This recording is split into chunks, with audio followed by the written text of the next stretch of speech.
I am here. Hope you all are doing well. Um, if you're here, we are going to do the all black everything roundtable in just a second. The black people are late. But we got a new black person, so I gotta go into the room. But yeah. So we're gonna do the thing as usual. Black people are extremely. All right. Let's do it. See if we can talk to this person. Mm.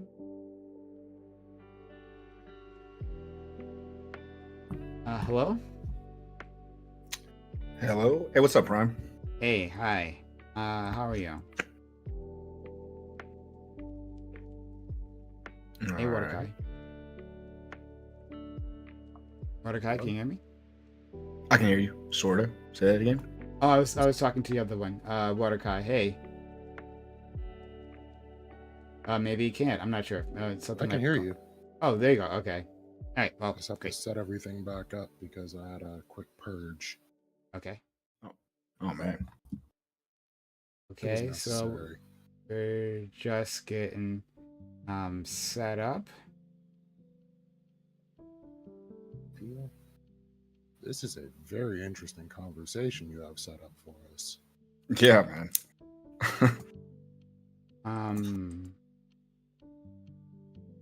What's interesting conversation? The one about starting a college Republican chapter at the Oh, HBCU. yeah, I see. Okay, yeah. I saw that and I'm like, oh, there's definitely something there, something that we can discuss. We are only who are we waiting for? We're waiting for two others. Hopefully they'll be here soon, but well, we'll see. Yeah, I'm glad you guys are psyched about this. So while we're waiting, we're just gonna wait for a bit before we get started. Um, let's talk. Josh, tell us about yourself. All right. Yeah. No. I don't know how normally these introductions go or where I should Yeah. start. Yes, you're who you are, like what something you're comfortable sharing. Okay. Okay. Cool. No. My name's Josh. I go by mid tier Josh normally. I'm just now starting off with content creation. I've had a podcast in the past that did pretty well, but I've moved away from that now, and I am going into kind of anti-red pill content, to be honest. Okay. And you guys know Nick. I know Pride knows Nick. After the election cycle, Nick's going to jump in, and we're going to kind of duo that. So I'm kind of excited about that because I am pretty passionate about like younger men finding a way to be themselves. I think that's a pretty big thing to me. And I'm also starting a YouTube channel that's somewhat similar to like Jubilee events. So Okay. Wow. yeah, That's a big undertaking. Joe, we got the like we're at the right time in our lives, and I have the right people behind me. So Okay. we're gonna make it happen. So you have like a production crew. Yes. Oh wow. All right. Oh, Yeah. holy shit. We're gonna be okay. If it doesn't work, then like I say, I tried, and I Oh move on with yeah. my life. And I mean, I'm supportive. I'm supportive of Black people. Like trying to succeed in any way that they can. I'm just like, wow, that is a big undertaking. But if you got a production crew, I mean, that's amazing. Yeah. Appreciate it, man. Yeah. Um. Mordecai, introduce yourself to our What's friend good, Brian? Josh here. Hey, nice to meet you, Josh. I am Lethe Water Kai. I host a Wednesday panel here in the Twitch space. Just started getting my YouTube going, but it's starting to work out. I pretty much just run whatever topics are interesting to me at the time, and I try to run some more fun topics, like things that would be more entertaining for people that are panelists rather than just for the entertainment value of it.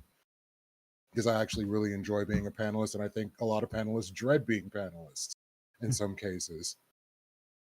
So Yeah, and how he gets his numbers up is the gun show. All right, that's what he does. Uh, but yeah, Mordecai's fantastic. I always have a good time going on his particular show. He's actually quite a bit of fun. And he's been a great like supporter here. So we're always happy to have Mordecai. Yeah. So we're just gonna wait for a little bit again for the others. Hopefully they'll be here soon. But again, who knows? But Josh, I'm told that you are in the anime business. Oh yeah, yeah. So I got lucky as hell, like how most people do when it comes to success and stuff like that. I got a job at Viz Media, so it's like the manga company. So essentially, what I do is I'm the community manager. So I just kind of talk to people, influencers, things like that. Make relations. That's kind of my whole job, and then we put out content. So honestly, I can say that here. I do definitely reach out to a lot more Black people than I do. I'm just trying to get people in the door. I'm like, just let them Yeah. be seen and stuff like that. So it's fun. So, I guess I'd like to dig in a little bit to how this works. So you reach out to influencers now. Is that like, are you reaching out to like manga like creators, like or content creators? And that like I watch One Piece chapter reviews, right? And so like Right. these people, like every chapter that drops, they're they're discussing the chapter and then doing analysis and all that stuff, right? Would you reach out to a creator like that and do what? So we could. I think we've reached out to a couple people like Rogers Base, like all those people we've worked with in the past. And my job is generally to make those relationships make sense. Otherwise, you'd have a bunch of people in suits trying to talk to, emailing people. No one wants to deal with them. So it's always trying to figure out like where the middle line is. Like, hey, would you do it? Would you be able to do it for this? This is what our budget looks like. Things like that. But honestly, whatever you do, I could generally make it work as long as we can like go through all the guidelines. Because Japan's got yellow tape on everything. Like for instance, we'll say Prime, I went to work with you. I was like, hey Prime, I got this thing, right? I need you to promote I don't know what's hot right now. JoJo's. I need you to promote this JoJo's thing, right? And you have a Samurai Champloo poster in the background. All of a sudden, Japan, like they would flag it and be like, what is that? He can't have that back there. Whose side is he on? Type shit. So yeah, it's a lot of stuff like that. And I just have to make sure that everything works copaesthetically, I guess.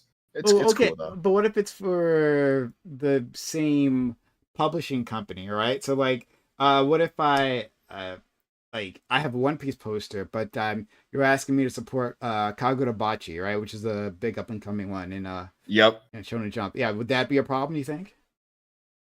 So it always depends on so we are the publishing company. That's the coolest thing. But the thing is, it always depends on the person who's holding the brand over in Japan. Most of the time it's Shueisha, but a lot of times it's like I'll give an example. Junji Ito is easy to work with. The people who hold his brand, very easy. They get jokes that are all about the humor. They're like, oh, that's funny. Post it.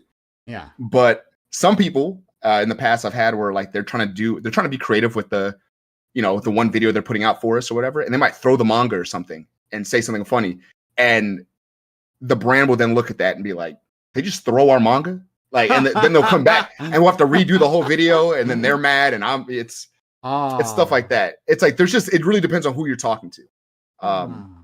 Yeah. Interesting. Yeah, man. Okay. That's okay, so like you're looking for people who are brand safe, right? Sadly, yes. But brand safe means different things for different people. Some are more tolerant of these things, right? Yeah. And just are kind of more loosey goosey. Others are like, no, this is like representing my legacy, and so It's like Nintendo kind of thing, right? Like it's very old school the way they look at things sometimes. Yeah, like they don't even want people hosting their tournaments, and you're like, that's free advertising. This is just the way they look at it. Lots of thoughts on Nintendo. I have lots of thoughts on Nintendo and their behavior. I'm wondering if Hood JJK is brand safe. Oh, with RDC? Here's the thing. RDC, they're so like we've had them do a video for us in the past, Dylan specifically. And they're so big that we kind of just don't touch them. Like normally it's like, hey, don't talk about it, let them do their thing type shit, because like honestly, I would never be able to post one of those on our channel. Because someone would flag and be like, "This is a little racist." You know what I mean? There's something. I'm like, that's part of the joke. Like, it's not. It's we just So gotta then- be careful. That's all. Yeah, so then rather than putting it on your channel, you just say like make the video. We'll provide compensation for it. But you get to do what you like. But we won't put it on our media. That has been our new strategy as of Mhm. like last year. It's more just like, hey, do it, and there's a lot less left yellow tape if it's on your channel. But that way they can kind of be a little bit more creative, and we don't have to like, have it on our channel directly and have everyone staring at it. So it's a fun job. I mean, it's fun when I get to go to conventions. They just pay for my stuff. That's kind of cool. But yeah, I don't know. I mean, we'll see what it comes of this. Can I ask a couple questions? Is that cool? Please go ahead. Yeah. Hell yeah. Okay, Lee, what do you do? Because I've seen Prime before. I've seen your stream, I think 2 times, and I mean it's generally pretty cool, to be honest. I've never seen Waterkai before. What do I do here, or what do I do for work? What's going on with your life? I don't know anything about you. So I heard your intro earlier, but it's like, what's your channel about outside of like just give me an example of like a fun topic you would talk about normally. So I was trying to get a panel going this week about why Black students are disciplined at a higher rate than other students. And that one didn't quite happen yet, so I'm still working on getting that done. I will also at times even run like just straight up anime or comic book topics if I feel like it, because I'm not really sweating, whether or not it's going to be considered politics or not. But I will do politics, and I've been doing more of that since we have an election coming up. But it's honestly whatever makes me happy in the moment. And then I'm trying to solo stream more, and I'll play video games and watch random videos. But yeah, pretty much how I roll. That's pretty sick. So you're trying to keep you're kind of just doing whatever you feel like right now and seeing what comes of it, which I think is pretty sick. Because like I hate when even with my own personal content, I think boxing yourself in really sucks, especially early on. It's gotta be something you're really passionate about. So I mean, if you're not enjoying yourself, it's a job, and I don't want this to be a job. So I'm having fun all the way through. No, not good shit, man. I'm happy for you. Can you tell us? I mean, like, since again we're still waiting for the others. Hopefully they'll be here soon. Black people are always late. I'm just gonna let you know that now. This is the black panel. The mostly white field panel is always on time. I'm just putting that out there. I mean, it is what it is. Like, I've been trying to get a hip hop panel going. Are you into hip hop? Me? Yeah. No, absolutely. Hell yeah. For sure. So I'll hit you up for that one. I've been trying for. You're gonna get Solus on that one? Yeah, Solus has been down. Haas has been down. Like I've had a few people that are down, and then I just can't quite get more than 3 or 4 people. So. No, I'm down. I'm absolutely down. Yeah, fantastic. Bam must be down too. Right? Did you hit Bam up?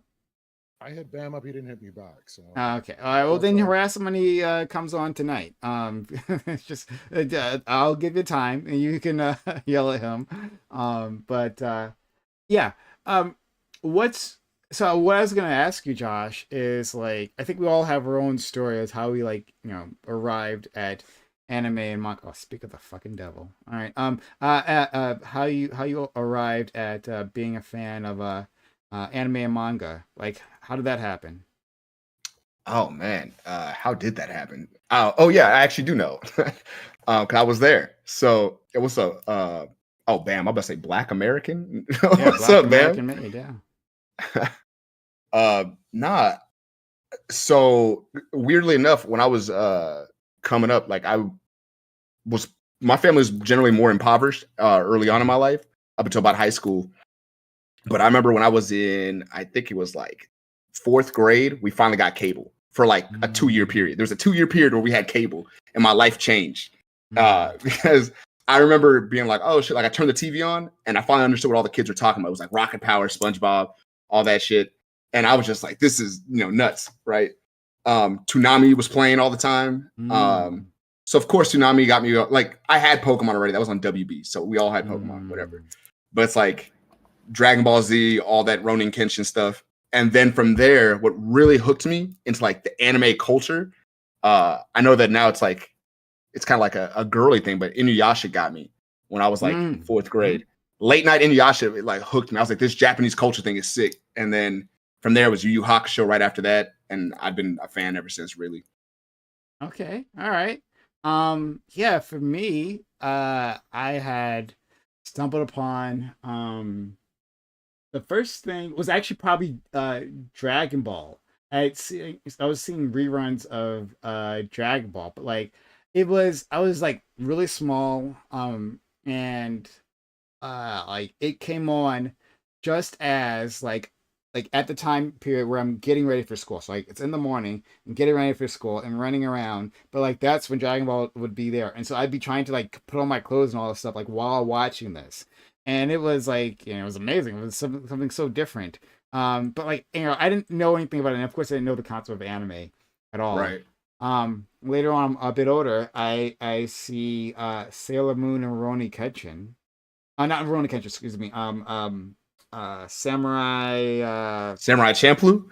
not Champloo, not Champloo. Champloo. Oh, was- okay. uh, Okay. I'm not that young for like yeah, no.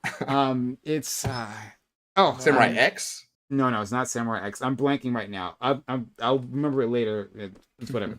But it's another show. And again, I don't know the concept of anime. And like these things are really not great with their dubs and all that, right? Yeah. But it's entertaining, especially if you're young. Later on, then Pokemon happens, which is interesting because people don't really think of Pokemon like anime. It's like above that. It's above that level. It's so ubiquitous. We don't really like look at it in the same way. But then later on, so when I first like started like thinking about it, was in high school with Dragon Ball Z, right? So like I had later linked that on like, these are two. This is part of the same franchise, right? But like Dragon Ball Z is the first when I started to really get that going. And I thought like, well, Dragon Ball Z is just peak, right? Like there could be nothing better than Dragon Ball Z. Literally nothing in ever animated. But then I found Naruto, Bleach, and that like changed the way I interact with all these things. And I started really getting more deeper into like the culture and all that. And much later, One Piece, which is the love of my life, my first love. Yeah, and so I mean, this is where I am. But like I watched a bunch of stuff. Yeah, there you go. I pulled We're up the in roster Elbath, of my old dude. Toonami. Right? Oh yeah, that is great. He's talking about Elbath. But I pulled up the old roster of Toonami. I don't think what you're talking about like had Samurai in the name. Yeah, like Yeah, the it only wasn't Samurai Toonami. did Samurai. It wasn't Oh, Toonami. okay. Oh, Yeah. that was the only reason I was thinking. I thought you were talking about something on Toonami. No. My background, I about to say, it doesn't even start necessarily with anime. Like it goes Ronin about- Warriors. That's what it is. That's what it's called. Ronin. Whoa, Ronin Ronin Warriors. Warriors. Ronin Warriors. That's what it Great, was. Yeah. guys. Mhm. Mine goes back actually. My brother was really into my older brother, who's much older than me, was really into Ninja Turtles. But my mom thought it was too violent at the time. So my comparison, was because I was really, really young. I was probably 4. But I watched Teletubbies because I associated with like, well, they have the different colors. And that was the closest I could get was Teletubbies. And then from Teletubbies, maybe when I was like 6, I saw Power Rangers for the first time. And I thought that Power Rangers was the coolest thing that ever was going to exist. And I was like really, really big. Like even I'd say stronger than anything related to anime. I was like, and that's probably normal for a lot of kids, but I was really diehard in the Power Rangers. Like everything related to them. I had so many toys. And I remember I came in at a good time. Yeah. Rangers? We Oh talking about it? shit. But no, yeah, I just came in. I remember seeing Dragon Ball Z was fine for me. Like I thought from the beginning, I thought like, oh wow, these power-ups are cool, but I always thought the story was boring. What actually hooked me was Yu Yu Hakusho. I remember seeing Yu Yu Hakusho for the first time because I think I like my mind. I think it was like a transition of colors. I was like, okay, I associate each of one of them with their own color thing like that. I was like, this guy wears green. Like green was my favorite color. I just wanted to associate with a character that like did that, and like I just remember it being one of the most amazing stories that's ever told. And yeah, I ended up getting into Dragon Ball Z and the rest of it. But then I remember the release date for Naruto. I remember when Toonami started previewing Naruto. Mm. And they were like, and they had the robot dude doing the commercials. He was like, "Yeah, they're gonna be some ninjas going on at night." Tom, And I yeah, was I'm about like, to say the robot dude Tom, is crazy. my bad, I can't think of his name, but yeah, Tom. Tom, He yeah. started, yeah, but he started talking about there's gonna be some ninjas going on, and I was like, it looks kind of cool, but I was like, let's see what this is about. And once I seen like, oh, there's blood, I'm in. I'm in now. I'm locked in. I'm here for it. And yeah, I think the rest kind of leads us is history. It's crazy. Like how anime and manga have changed everything, especially anime, right? Like, and because the West, and in this case specifically America, and Japan, they have very different histories in terms of animation, right? Like they have a completely different cultural relationship. Like in America, they just associate with like children stuff, right? Because like, well, they'll think Disney, they think Warner Brothers, right? And that's just for children. But like grown-ups, we don't mess with that, right? But for in the Japan, like they started making animations for everyone, right? For literally of all ages, they have animations, and it's a completely different thing, and it's seen as much more respectable there. But like what's also different is like their expectations on children, like children, like in the Western America, they thought that like children couldn't follow like is long storylines, like multi-part Yeah, storylines. it has to be episodic. Everything Yeah. in the United States is like They episodic. thought like they wouldn't do, and plus like especially if it's like a weekly show, they're like, well, like are they gonna remember things from week to week? It's not worth it, right? But Mhm. obviously they did something different in anime, and once that came to the States, right, that just like changed the game. Like, oh no, they can actually follow like a simple storyline, right? Like their memories are capable of these things. But I just like literally today I saw a video on that old cartoon called Reboot. You guys remember Oh that one? yeah, Reboot? yeah. Yeah.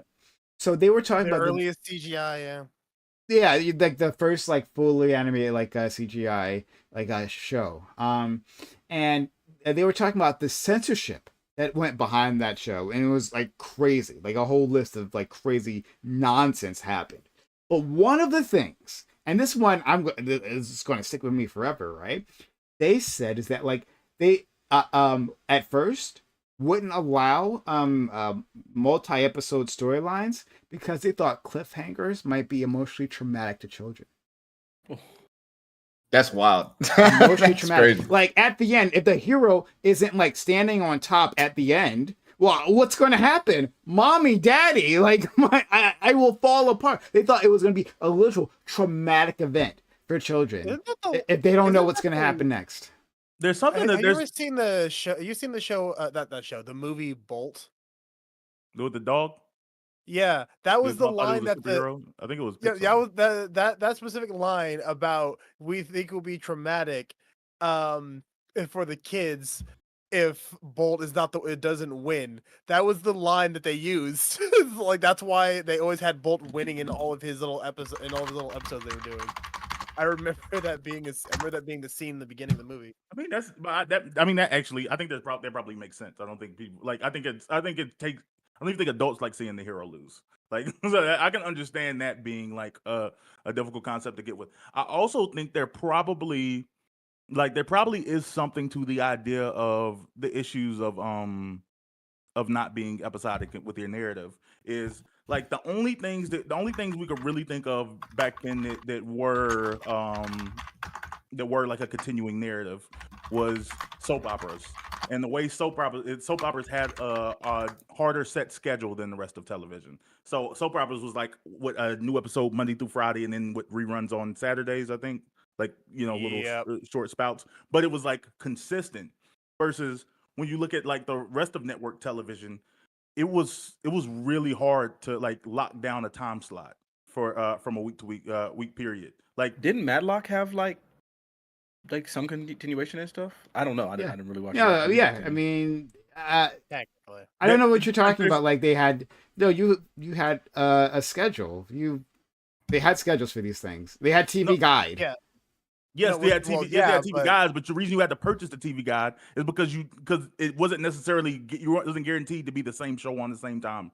Every time. Most Also, of I them. think I mean, that's why sometimes there were TV changes, Guide but they had. existed, bro.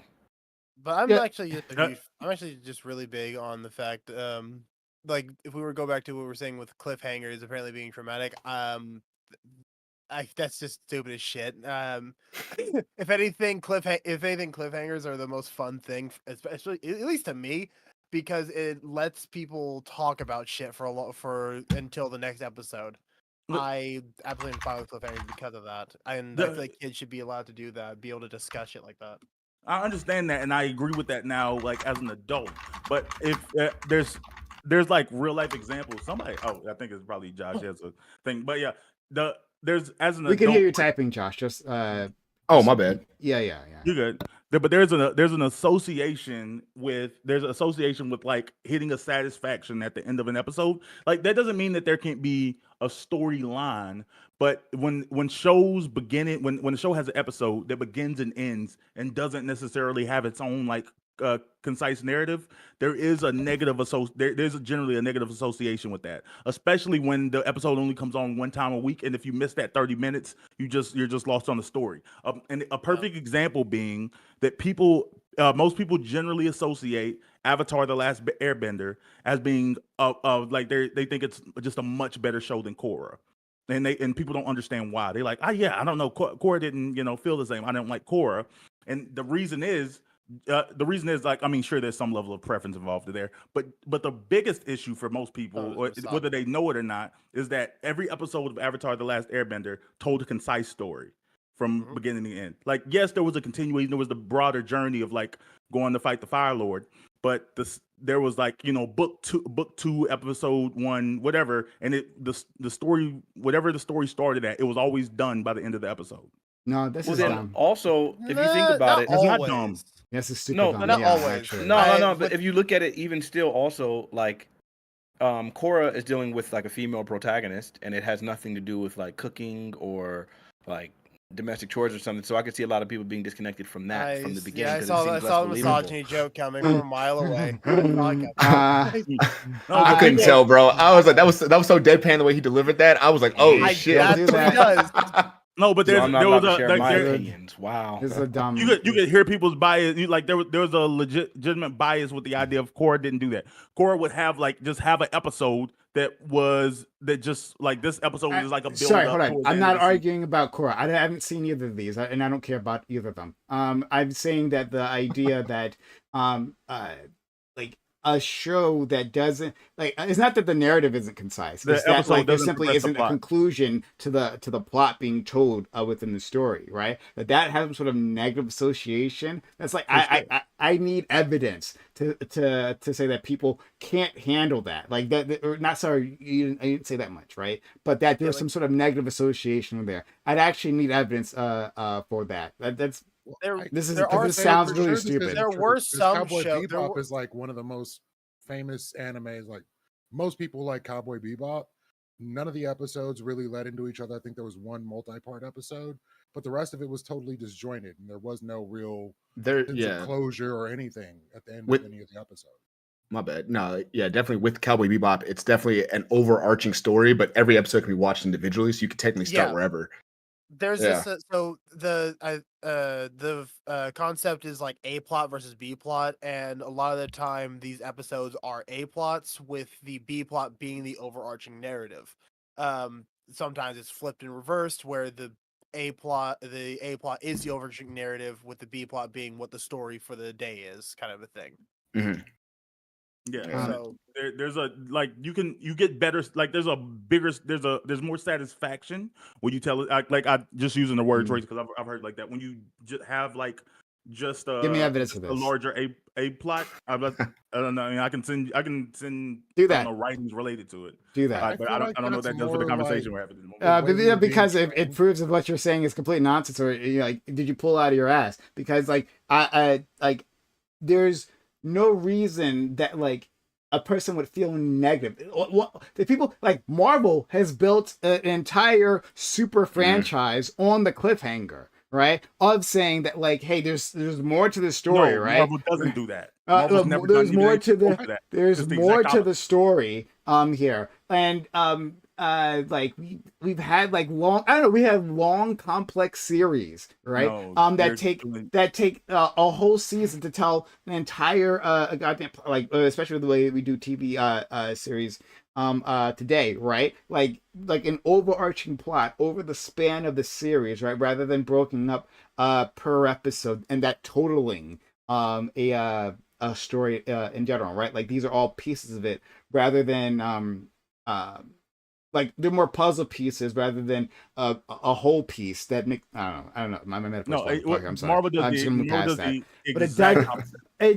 But it doesn't matter. Like, give me evidence. Okay, I'm Give sorry. me evidence of When I this. give evidence, can we come back and continue talking though? Absolutely, no, absolutely. When you actually provide evidence and not just something you're pulling out But of I'm your saying, ass, so but, then you- I'll. but what then if I'll- you just don't? What if you just disagree? You say that, oh, I like other types of shows. No, Like, no, I no, don't no, understand no. what the evidence is like. You're saying like Okay. your whole argument hinges on this, and I'm saying it's nonsense. But if you have evidence, okay, well, then I can change Okay, my mind if I I'll have say that. evidence. Just pause. I Y'all feel continue. like The that was reason why, pretty sorry, I was just gonna say two things. Because we have a limited time, we're gonna go to the topic now. The reason why we're here, just so the rest of you, the late Negroes, know, is that our friend Josh works for Viz Media, and as a community manager there, and we were just talking about anime and manga while you're waiting for these Negroes to show up. All right, let's let's get started. Okay, all right. So let's do it. This is hello everyone. This is All Black Everything, which you have Thursdays. Fuck, I'm all over the place. Thursdays 8 p.m. Eastern. We got a great group of guests here. And I really appreciate having them all. We are going to because we just one of our guests is going to have to leave soon. We usually do free discussion first, but we're going to do the topic, the main topic first, and then we'll see what happens after that. So let's just get into it. Let's start by introducing yourselves. Bam, how are you? Hey, I'm doing well. Yeah, I was about to say sorry. I was been missing for the last couple of weeks, but I am back and glad to be here. Fanatic managed to make here. Glad to have you. How are you, Fanatic? I'm doing good, man. I don't know how interesting the topic's gonna be, but I'm an opinionated nigga, so you can expect me to have some ideas. Okay, leave the water Kai. How are you, friend? always happy to be here on a Thursday. I appreciate seeing all of your smiling faces. Okay, Raze, we haven't seen you in quite a long time. How are you? I'm doing relatively well. Is anyone? I'm trying to hear like a buzz in my ears. So I'm trying to figure out is that anyone else that is- hearing that, or is that just me? I don't hear Yeah. you. Yeah, something's fucked with my headphones. Then, okay, but Make them blue. okay, it's Maybe that'll fixed. fix it. Sorry. Yes, I am Razor Really Sharp G. I here on Twitch.tv. I just went live myself. Sorry for being late. Work, everything. I just basically had my day back from a vacation I had. Yeah. Very light skinned black dude. Like talking about issues. And let's see what I have to say about this rather big issue. This rather contentious issue. And mid-tier Josh, our newest addition. Thanks for being here. How are you? I'm solid, man. Yeah, like you said, my name is Mid-Tier Josh. I'm just now starting off all my content channels and everything. So right now, I guess if you want a landing platform, it'd be like Instagram. But yeah, I think this issue is something that always interests me, just because I think my personal life has always kind of been affected by this, these type of topics. So yeah, I'm happy to be here, man. I appreciate the invite. I'm excited. All right, so let's get started. So Florida A&M University, FAMU. Is it? How do people pronounce this? Is they pronounce it FAMU or just FAMU. FAMU. Okay, FAMU. Excuse me. Thank you. Florida A&M University, or FAMU, is an HBCU. An attending student there is trying to restart a chapter of the College Republicans. However, they can't recruit a supervising faculty member to make the group official.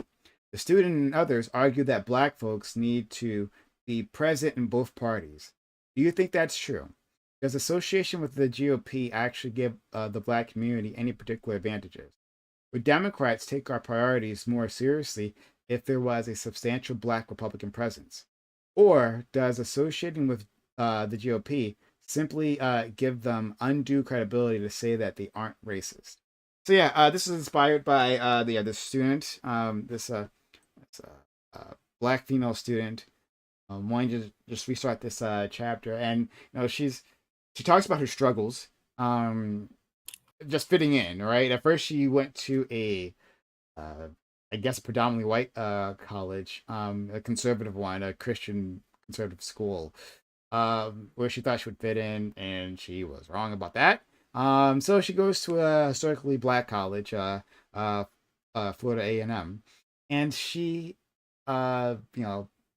things are working out for her at first, but later on, people like kind of understand her politics, and she starts to get ostracized for that. And I guess that's probably part of the reason why she wanted to create this chapter in the college. So people, black individuals with conservative roots, could get together and watch Republican debates and whatever black Republicans do. I got no idea. But I don't know. But yeah, like the argument is that like this has value. It has value to the large black community when we're out there listening to the Republican Party and engaging with them. But others seem to disagree. So we'll see where we land here. We'll start with Bam. Mm-hmm. So basically, the short answer is obviously black people black people are, even though we are overwhelmingly democratic, there are some people whose values and principles lean conservatively, and some people who for better or worse identify with the Republican Party. There probably should be an outlet for those people on black campuses, just like there are on any other campus. The issue is if those people don't have a community, if they don't have an out, like if there aren't enough of them, it's kind of hard to force it to exist if there's no one there, because obviously if there aren't any counselors there to advise on it, like if there aren't any people on campus that are Republicans to advise on it, I mean, I guess you could make a critique of the university's hiring practices, but I don't know if I would want to start asking people their political leanings when making hiring decisions. It just seems like something that, like, in principle, I can understand why someone would want it to exist, but it doesn't seem to naturally fit into the ecosystem. Hey, Natick. I feel like I love this story because it feels to me, I've been witnessing, since the death of the Red Pill, we're seeing a bunch of them try to grift into the Republican Party and finding like how white supremacy hates them. And I feel like this is one of those kind of situations where that person went to an all-white Christian school and probably dealt with a lot of evangelicals who really rejected her, and she realized how out of place she was despite having some of the same moral concepts born from her religion, and realizing how much her blackness actually impacted that. Then decided, I'm going to go to a black school, and then now I'll deal with those people, and then trying her best to co-opt this Republican Party movement or whatever. And it's nonsense because the Republican Party is abjectly racist, right? And I think overtly racist. And so then it's like, to deal with the overtly racist, platform and expect a historic HBCU to have your back while you're trying to normalize this abjectly racist policy party. It just seems kind of ridiculous. And she's slowly going to have to recognize that maybe her values are retarded, and then maybe she can actually grow up and realize that there's a party that hates you. Now, again, I don't simp for Democrats because I think that they're also trash, and I don't recommend black people simp for them either. But to think that you can in any way find alliance in a party that really pushes forward white supremacy is ridiculous. And she's young and uninformed and retarded, and so she'll just have to grow up and learn her place and recognize that party doesn't like her, and that's why she can't find any staff at an actual educational institution that are informed and want to be part of that Republican Party. Ew, Water Kai. Fanatic pretty much took a lot of what I was going to say. Like, I can understand that her religious values, in some way, she thinks matches the Republican Party. But when you look at the values that the Republican Party actually hold, they don't want her unless she is literally speaking out against her own race and her own interest. So if that's not going to be the case, and I'm not going to say that she would be able to find a lot of people that would agree with that point of view, she's not necessarily going to be in good company when she's doing that. And so for the most part, yeah, I completely understand why she'd be having an issue trying to find like-minded individuals in a school full of people that know that this party does not have their best interests at heart. So much. Let's go to Racer. Damn, Fnatic and Lethe, just like taking all the good points. Fuck. Um, yeah, no, this is an issue. This is an issue where she's definitely going to be shit out of luck. Being basically Republican because she feels that she matches with them. Is something that I see with my own grandmother. My grandma, my grandmother votes Democrat. She's always has ever since I think the 1950. I think that's somewhere in the 50s. No, I forget. Fuck what I forget which year. She always doesn't tells me. I matter. always forget the It exact doesn't year. matter. Doesn't matter. Sorry, it was a very specific. It was a very specific Republican that she like turned away from. That she Okay. ended up going Democrat. And the reason that she gives me for why she votes Democrat versus Republican is not because she says the Democrats don't even hold most of her views. She just thinks that they're nicer. Like she thinks the Republicans have become too mean, so she doesn't vote with them, even though all of her like politics align with a lot of what the Republicans say they want. You know, the anti-abortion, but she's not so hard line to where she asked her own daughter if she wanted abortion when she first got pregnant with my brother. So there's obviously she's very pro-choice, but she is anti-abortion at the same time. And a lot just anything the Republican Party says that they hold, she says she holds that too. This is what I feel this girl is going through right now, but at least at a younger age. It's that she's starting to finally catch on that, the party you thought was going to align with you, no, they fucking hate your ass. Like, learn that shit quick. And start working towards taking over the Democratic Party. You at least have a chance there. Thank you so much. And finally, Josh. Yeah, no, it's interesting because kind of going to what Fnatic said, it's like I don't 100% agree just because it was just the objective races. Like, not that I'm Republican at all. I really don't fuck with them like that at all. But I would say it's probably more subjective. And I say it just because, like, what really happens a lot of times is I feel like people like her come from, generally, it sounds like from when I'm reading her story, what you sent me earlier, that she come from a situation of like higher or upper middle class, you know, and this comes to be a lot of times between Democrats and Republicans, it comes down to being more of a, what would you call it? A financial financial struggle. And it just so happens because of systematic problems we've had in the past that Black people tend to be on the lower end of that financial system. So it looks like a white and black thing. And while, yes, I would probably even give you that, I would assume that more racists are on the Republican side. I don't think that's generally the overall motive. I think a lot of times it just comes down to like, hey, we're trying to get tax breaks. Hey, we don't really care about this whole everyman system that y'all are trying to make for yourselves. We're trying to, you know, they're trying to gear towards individualism, even though they all, like I said earlier, they probably got lucky into their money, which is how most people get rich, to be honest. But with, I guess going back to what you were saying, if I was trying to steelman that point of why they need that at that school, it'd be something to the likes of LSU, I think, brings in $500 million in like grants. Whereas I think Eastern, or was it Southern University, the one that she goes to right now, the historically Black college, I think brings in 18,000 or 18 million, I'm sorry, 13 million. I actually wrote it down. And I believe that if there was more sectors, like different, more inclusivity there, then they'd probably get more, you know, financial aid. Because right now, the main focus is to empower the Black community. And if they can't pay for anything, then I think we do have somewhat of a problem, right? Like that is a dilemma we have to address. So I can see why maybe maybe if you had a Republican faction in there, maybe you'd get more banks ingesting money or investing money into the school. That's all I could think of. If I'm trying to steal manner, I don't really want to, but that's what I'm trying. I'm trying to come up with something here. I got a bit of an issue in like. Hey, your volume is really low, Waterkai. Oh, let me work on that. I That's don't something I've think been trying to figure out. I don't know that like any of the major Republicans that I've seen. It's still really hard to hear you. We'll get back to you. The getting close. Yeah.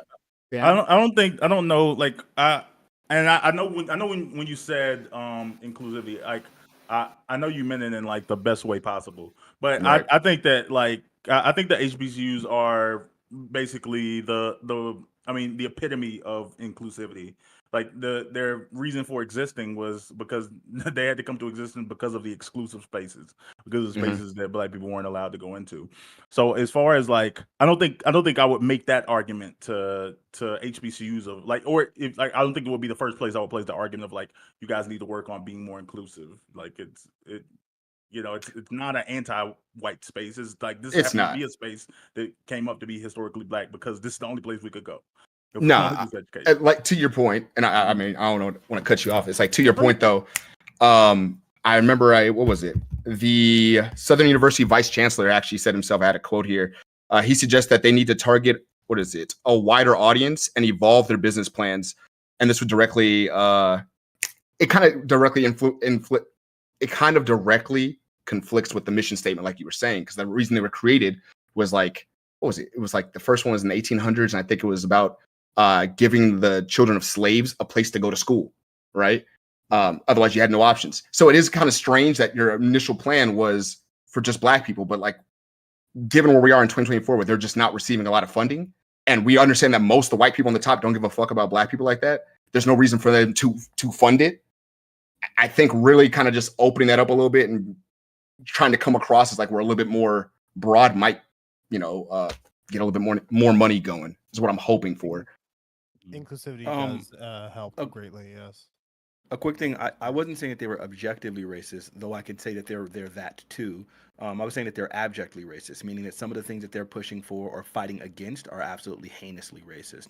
I would say things like the George Floyd Justice and Policing Act. I think their resistance to that, their resistance to pretty much any progressive movement, including things like affirmative action, which was progressive for its time, even though we know it didn't ultimately benefit Black people as much as it did white women, or like any other forms of reform, or they're recently purging all of the voting, the voting books, whatever. So basically, all Black people have to re-register to vote, and a bunch of people in Georgia don't recognize that they still need to re-register to vote because of the fact that they've just had all their voter rolls purged, or the North Carolina thing where they were like targeting the Black vote with surgical precision with their like voter ID law scam, and just the various ways that they obviously like do everything they can to disempower Black people. So I would say all those things come from the Republican Party. Again, I think that the Democrat Party has done some of the most heinous things when it comes to like prison reform and the way that they hurt Black people. So I'm not caping for the Democrat Party, but I'm pointing out that the Republican Party is very overtly racist.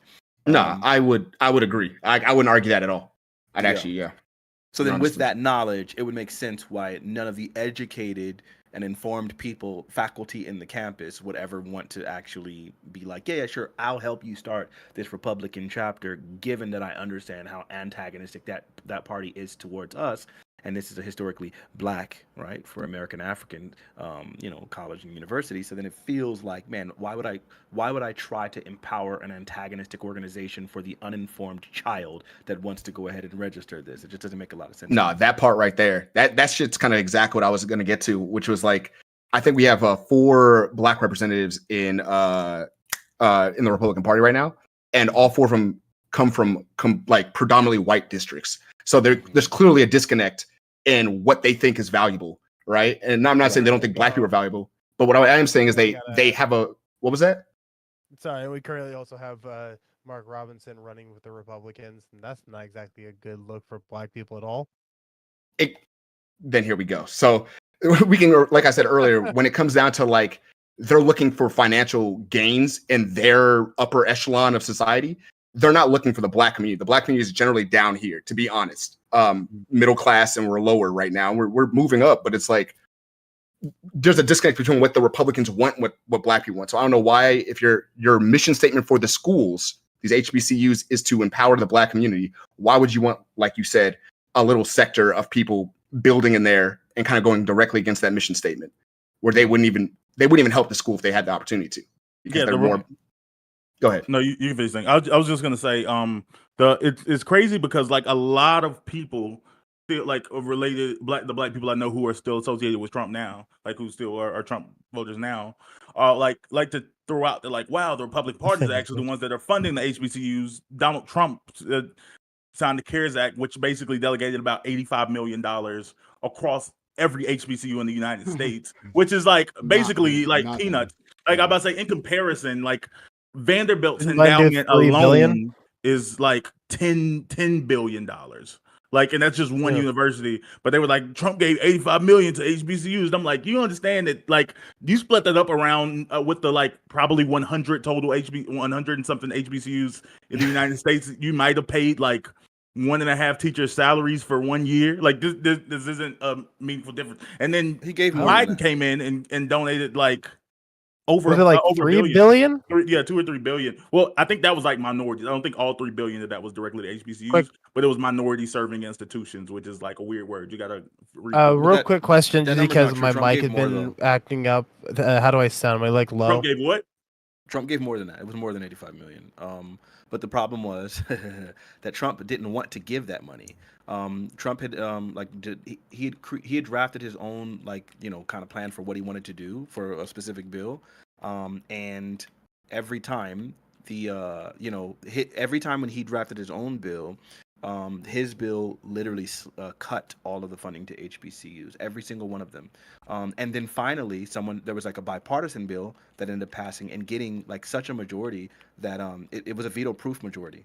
So then he had to sign in that bill, and so that's why we got the funding. It wasn't even like Trump reluctantly did it.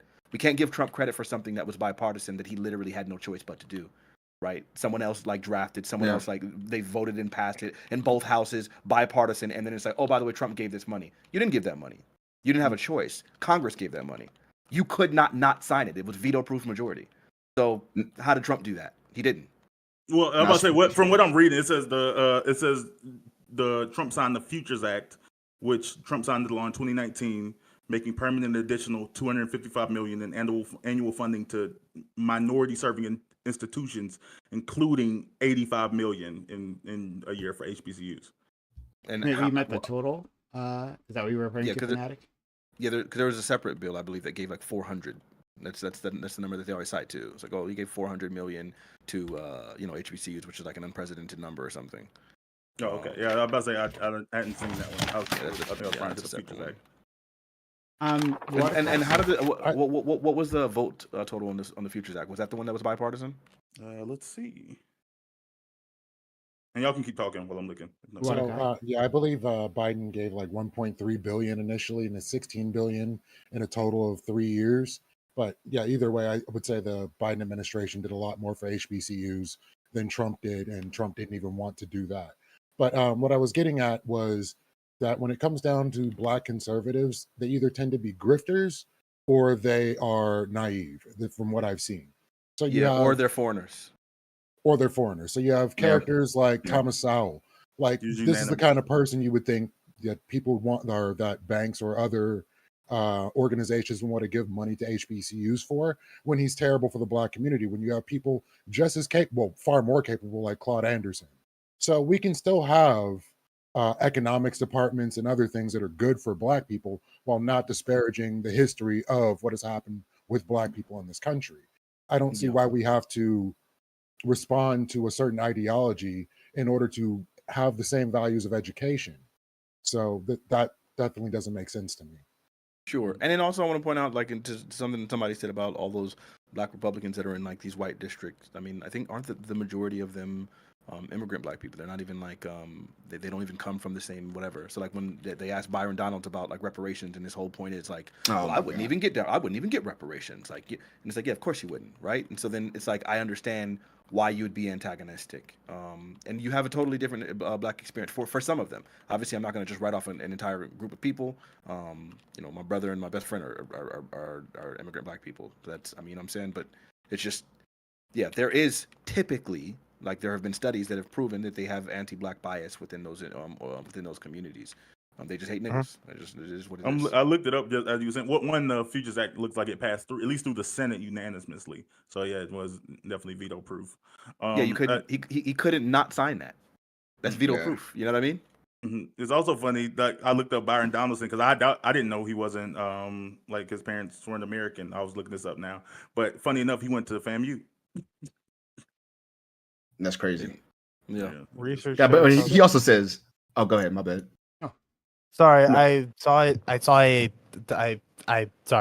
overspoke when I was reading the headline to an article someone posted about the Trump's New York's touted opportunity zones are a boondoggle. I never heard that phrasing before. All right, go ahead, Mr. Josh.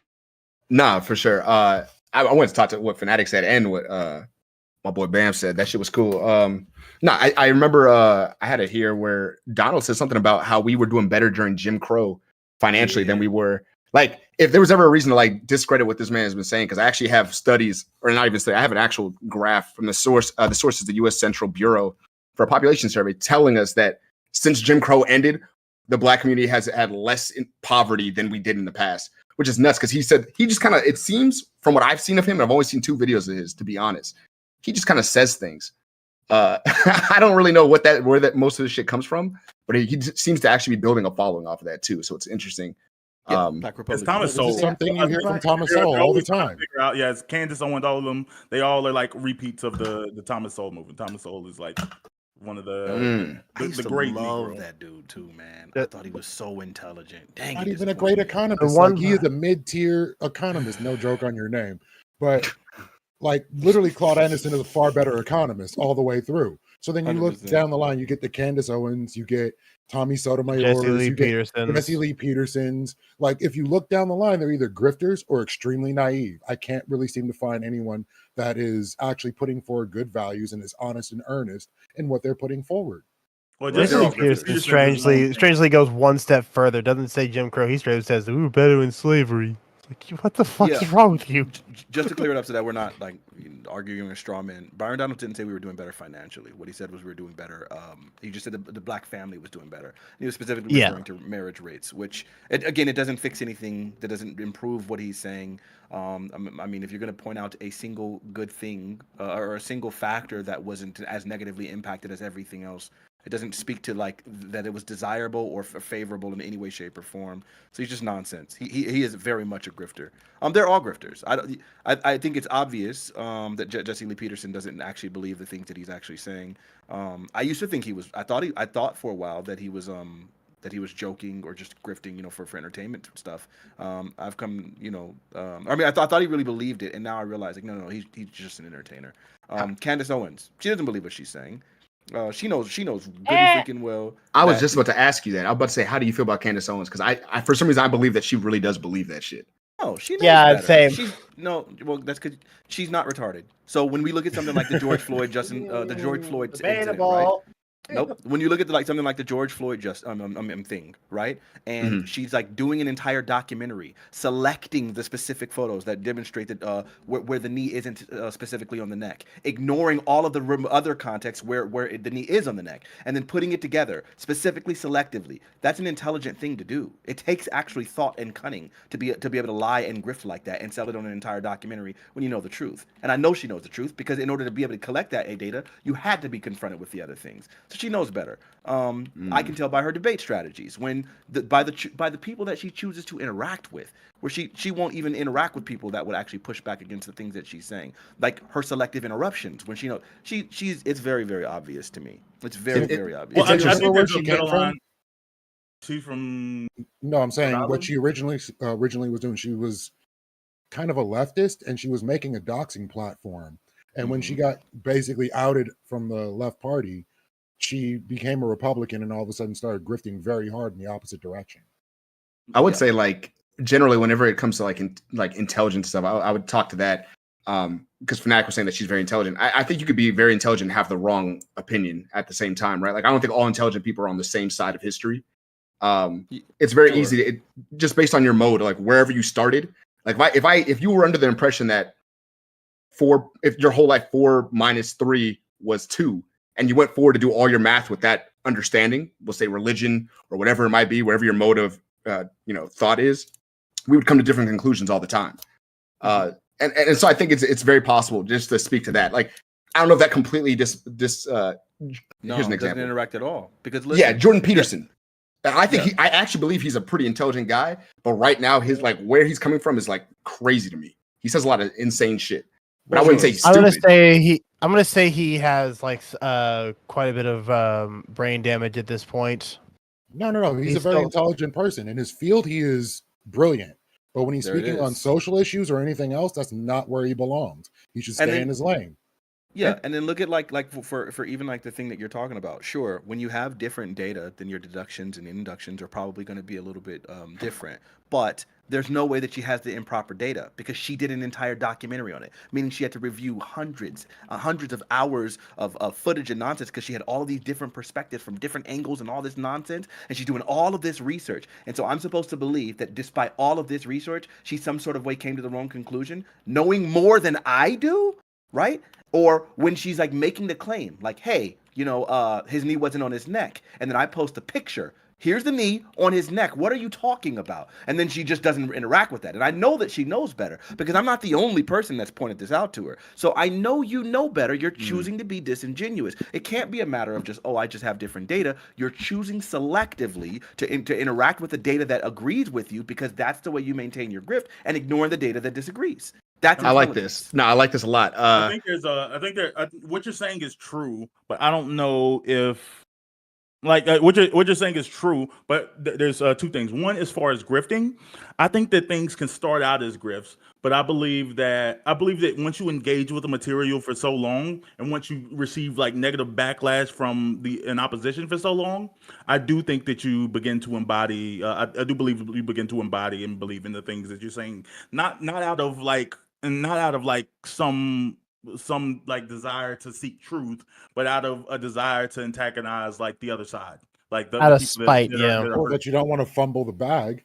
well, No, here, interesting. I think if she lost all her money, I don't think that Candace Owens would like come out and say like, oh, actually, I'm a Democrat now. Like, I just don't believe. I think that she is legit. Cause I mean, she married like a She's married, hardcore conservative yeah. dude. She had a child. Like, I think that she's embodied. This is who she is now because And- of all the negative. Like, because she sees the things that she engages with. Like from at least from the left perspective, is some of the worst of it.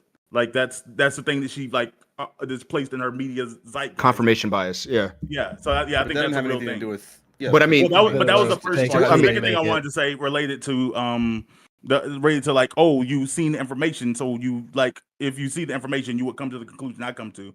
I think that speaks to I used to think that too, that you would always come to that like, okay, you line up the facts, you put the facts together, and there's only one picture it can make. But I think that truth is I think truth can be more complicated than that. I think that if only for retards. well, That could be okay. true, but it's Sure, like but realistically. His But I'm knee just- wasn't I'm- on his neck is not something that's subjective when you've seen the footage of it well, being see, on the neck. if I was going What are against we it, talking Wait, about? I just want to finish this thought. Like I said, Go ahead, you my can. bad. Like, I'm just talking about like I can give you 10 facts that I'm talking about a situation- specific subject, so stretching into other stuff doesn't matter. I'm talking about you you saw about his George knee on his Floyd. neck. You Sure, saw it I'm with the just- video. Wait a minute, you don't like people cutting you off. Oh, I God. just- Yeah, you're right. I'm- Go ahead, finish your point. I'm just not going to interact with it. Go ahead. You go. So, basically, like even specifically with George Floyd, you can you can say that like, oh, okay, there's an autopsy that shows that George Floyd took an amount of fentanyl that like science will show has the ability to kill a person, like to kill the average person. Like it was technically an overdose. That's not a amount. fact. That's not That- true. But go ahead, keep No, going. that You're is just true. wrong. You're I'm not just wrong. You are I'm- wrong. When they did the toxicology report and determined the amount of fentanyl that he found was consistent with about 50% of the fentanyl levels I that were could keep found in going. DUI Just rates of because we other have to people write it who had down. DUI. So you're just 100% wrong there. I'm not 100%. But yeah, go ahead and finish your wrong. point wrong. You are 100% Just, wrong. then let me Finish your finish. point. Stop talking. Be Go quiet. ahead, finish your wrong point. I Be told you. Go quiet. ahead. Go ahead, finish your wrong point. Okay. All Okay. right. Okay. Please, Bam. Because he know he will feel the disrespect if somebody was doing this to him. Like, so I feel disrespected that you're spreading misinformation. then correct me afterwards. Be quiet. Shut your mouth. Stop spreading misinformation. Come on, retard. hey, I got you. He can go. Go ahead. He finish his can't. I point. can't go. Bam, please. Okay. I'm sorry. I'll be the adult. There is it can be true, and it is true that, like, if you look up the toxicology report, that he did technically take enough fentanyl that there is a possibility that the average person could overdose from. It is true that there's been cases of people who have stood on people's necks in similar positions of human beings that didn't die. It can be true if crap, there's something else that people bring up related to the police. I can't remember. There's like 4 or 5 major talking points that come up. And if you put all of those things that are true together, you can tell a story of, like, this is the truth. Like, all of this bing, bing, bing, this doesn't add up. But something else is not that what people might not engage in, or something that's also true, is that just because the average person may overdose from this amount, if this person is a person going from addiction, like, people can take, like, people with from addiction, bodies adjust to the amount of drugs you can take, and, like, he can take a higher amount than average. He was also a larger person than average. He also did have, like, some type of, like, heart condition that made his heart thicker than the average person. That, like, even if you weren't putting 100% of your weight on him, like, for his body, that amount of weight on his body, in his health condition, like, in his body condition, can and did lead to death. Like, so I'm saying that there's 2 sets of facts. Both sides of these things are true, and if you engage with A, B, C, and D, you can look at nothing. You can look at can be false, and you can create a narrative. And then someone else can look at E, F, G, and H, and nothing they can look at it be false, and they create another narrative. And neither of these things are false, but neither of them are telling the entire story of what is true.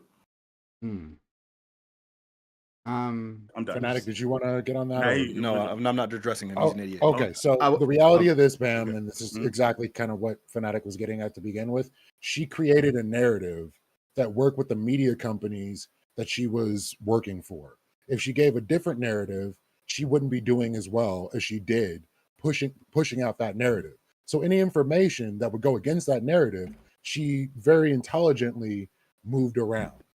So even if some of the stuff you're saying is true, which is not necessarily the case, like when it comes down to somebody dying from fentanyl, they're not going to be able to scream, "I can't breathe." They're just going Right. to stop breathing and die. Same Right. thing goes, a knee on the neck is not police procedure. Like, all these things don't make sense. But if you're trying to build a narrative, that's exactly what you're going to say. You're going to point to all these little nuances that could possibly feed into that. Because if she was saying, well, no, George Floyd definitely died from a knee on his neck, she'd be fumbling the bag. Sure, but that being true doesn't mean that, like, the way that people engage with media, like, we have people that people aren't necessarily getting paid to come on Prime platform, but there's people who engage with the story the exact same way as Candace Owens did. So it doesn't necessarily have to be for money. There can be this is the community I'm in. These are the people I'm around. This is the story the narrative I've been told by people I trust. So I'm going to engage in the facts related, like the sources that they send me. I'm going to engage with the things that they give me, because these are the people who I respect in this thing. Like, Well, I was I speaking think specifically to Candace Owens, not Sure, like, but I'm to other saying people. You can be deceived. You can be. But I'm saying, you naive. don't think Candace Owens? You think Candace Owens is like, I'm not gonna. People aren't. You think this Is- was like more complicated than people like DMing their sources? Like, you think it was like, Two hold on, we're gonna go categories. back to the beginning. Like, Grifter, yo, naive. Grifter or naive is basically the dichotomy I gave. Either you're a grifter like Candace Owens, or you're naive and you believe whatever they tell you. I don't think that's. So let me just ask really yeah. quickly. Can anyone confirm for me? Because this is the part where I just feel like retards just want to talk and have no idea what the freak they're talking about. How much fentanyl was found in his blood according to the toxicology report? Does anyone I know? don't remember the exact Realistically, I amount. don't think it matters. It does matter. What? That, Nick, you don't interrupt. just remember- Realistically, anyone else- right to the does anyone point else where know? to Does everything we're anyone else currently know? talking about. Does anyone else know? No. Does anyone else know? I don't know. I don't remember the exact amount. Okay, I then think I'll it was go like- and answer. I'll answer for you guys. The amount that was found was 11. The amount that was found was 11 nanograms. Now, I need someone to find me anywhere, any report that's going to say that 11 nanograms of fentanyl is like supposedly consistently lethal, especially for a regular user. Here's the crazy part. Again, what I was pointing out is that Colorado was doing blood tests on people who had DUIs, and that 11 nanograms was the consistent number found on the average person who had a DUI, driving under the influence, not lethal. And obviously, you understand that George Floyd was a pretty big guy, right? Now, what they found, he's a pretty big guy, so he's bigger than the average person. He was a regular user, which means that he would have a higher tolerance than the average It's person. like you didn't listen to And the words. furthermore, I want to point out that what they say is the lethal amount, I believe, was supposed to be, I think it was supposed to be 6 micrograms, right? Micrograms, meaning that he had like 10 times less than what would be the lethal amount. So he didn't have a lethal amount of fentanyl in his system. If he had a lethal amount of fentanyl in the system, then it would have appeared in both of the toxicology reports as that. But neither of the toxicologists reported it as such to the coroners, right? Instead, what they said he died from was compression on his neck, subdural restraint, right? Neck compression, subdural restraint. That's what they said. They cited it. Now, you can say that it was politically motivated, except the fact that before all the riots and everything went all crazy, right, they had already done that autopsy. Now, you might say the family's one was politically motivated, but the family's autopsy confirmed what the first one did, what the state, the person who works directly with the officers. So, in what way would we ever come to that retarded conclusion? We wouldn't. Those of us who are informed and actually intelligent, like Candace Owens, you can tell that she's an intelligent person. The fact that she's ignoring the toxicology report, that she's selecting, right? She'll highlight the toxicology report and mention the fentanyl and ignore the subdural restraint part, right? That takes a thought process of intentional deviousness. So she's a devious person. We know that she's doing it on purpose. We know she knows better. So yeah, it's just a fact. Can I jump in? I'm sorry, I'm here. Human beings. One more. Let's I'm sorry. Listen, Josh. And let me just Oh, finish sorry, this last you- point. okay. Yeah, Let him knock it out, one last yeah. thing. He had 19 nanograms of methamphetamines, but of course that's also not lethal because lethal levels are typically around 200. 200, and he had 19. So no, he didn't have a lethal amount of drugs in his system whatsoever. Yeah, no, I think Lee said something that was really interesting earlier about dying to fentanyl. And I remember there was a doctor actually speaking about this on a panel recently, where he was actually saying that if you were to die from fentanyl, it would have, and not that you said this, Bam, but it was also one of those things where it was just kind of debunked, where it's like, generally when people die from fentanyl, they Yeah, it's a forget to downer. breathe. Yeah. Yeah, they forget to breathe. They wouldn't say things like, I can't breathe, which is what he was yelling when he died.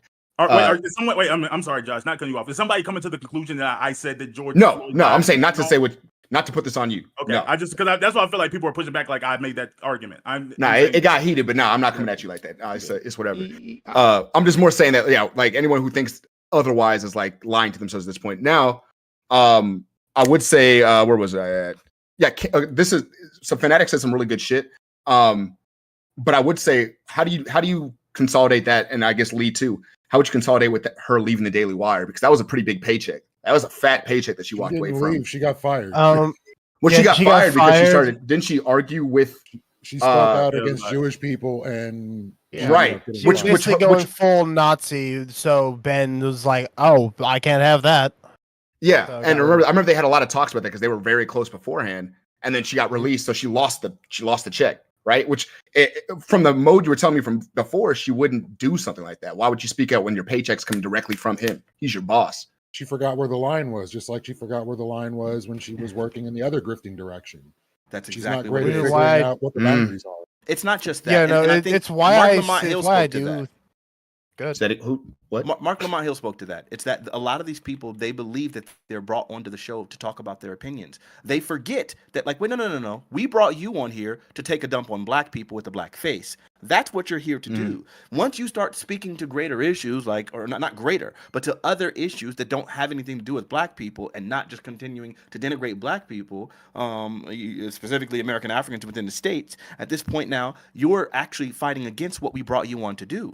And then furthermore, if Ben, right, obviously, and his bias are going to be like particularly soft on Israel, and she's pushing against that, and yeah, she's going to get fired. But I want to point out that immediately after she got fired, what did she do? She immediately started her own YouTube channel and immediately had more subscribers than he did in like less than 24 hours, or less than a week. So she was on par to make way more money because she was going to be getting that money directly. Of course, she got canceled on that for doing more Jewish stuff. So yeah, she got bodied, because they got some power. So with that being said, yeah, the fact that simply because she decided to part ways by speaking on an issue that she thought, when she felt like she was strong enough and had a big enough profile that she could outdo them, which she did, then I don't think that means that she's not that nullifies all of the other damage that she's been doing.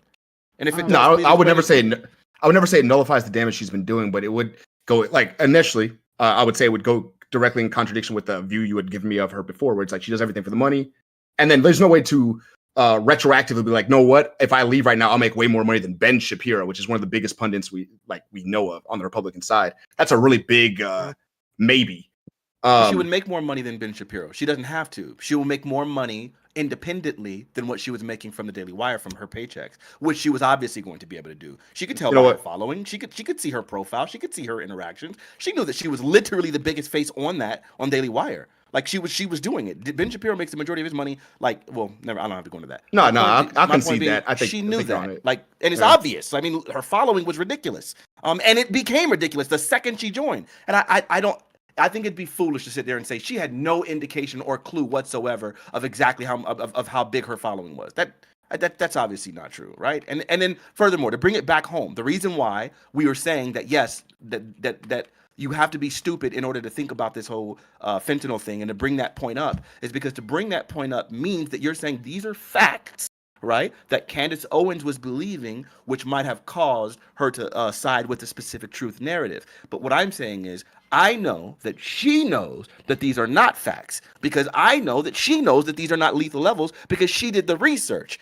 I know that she was being selective in what she highlighted from that thing. I know that she's literally intentionally selectively picking all that information. So because of that, that's why I can say, hey, no, it's not that, she's just accidentally believed in this thing and didn't know any better. I think she very, very clearly, demonstrably knew that what she was saying was untrue, but it didn't matter because it was worth the paycheck. Because speaking against the narrative is always the best thing. If when you're trying to be a contrarian that makes money and gets people to engage with you, which is what she is. I do want to try to more directly engage the point that Bam was trying to get to. I believe what the heart of the matter is, like with Candace Owens, we can argue back and forth as to like where on the spectrum she is.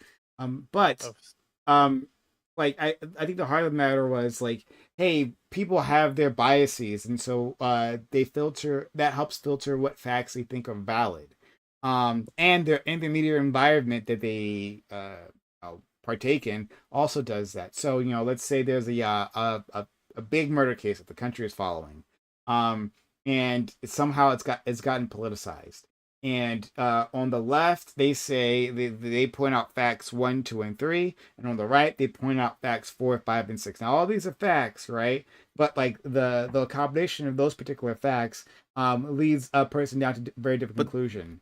You lost me.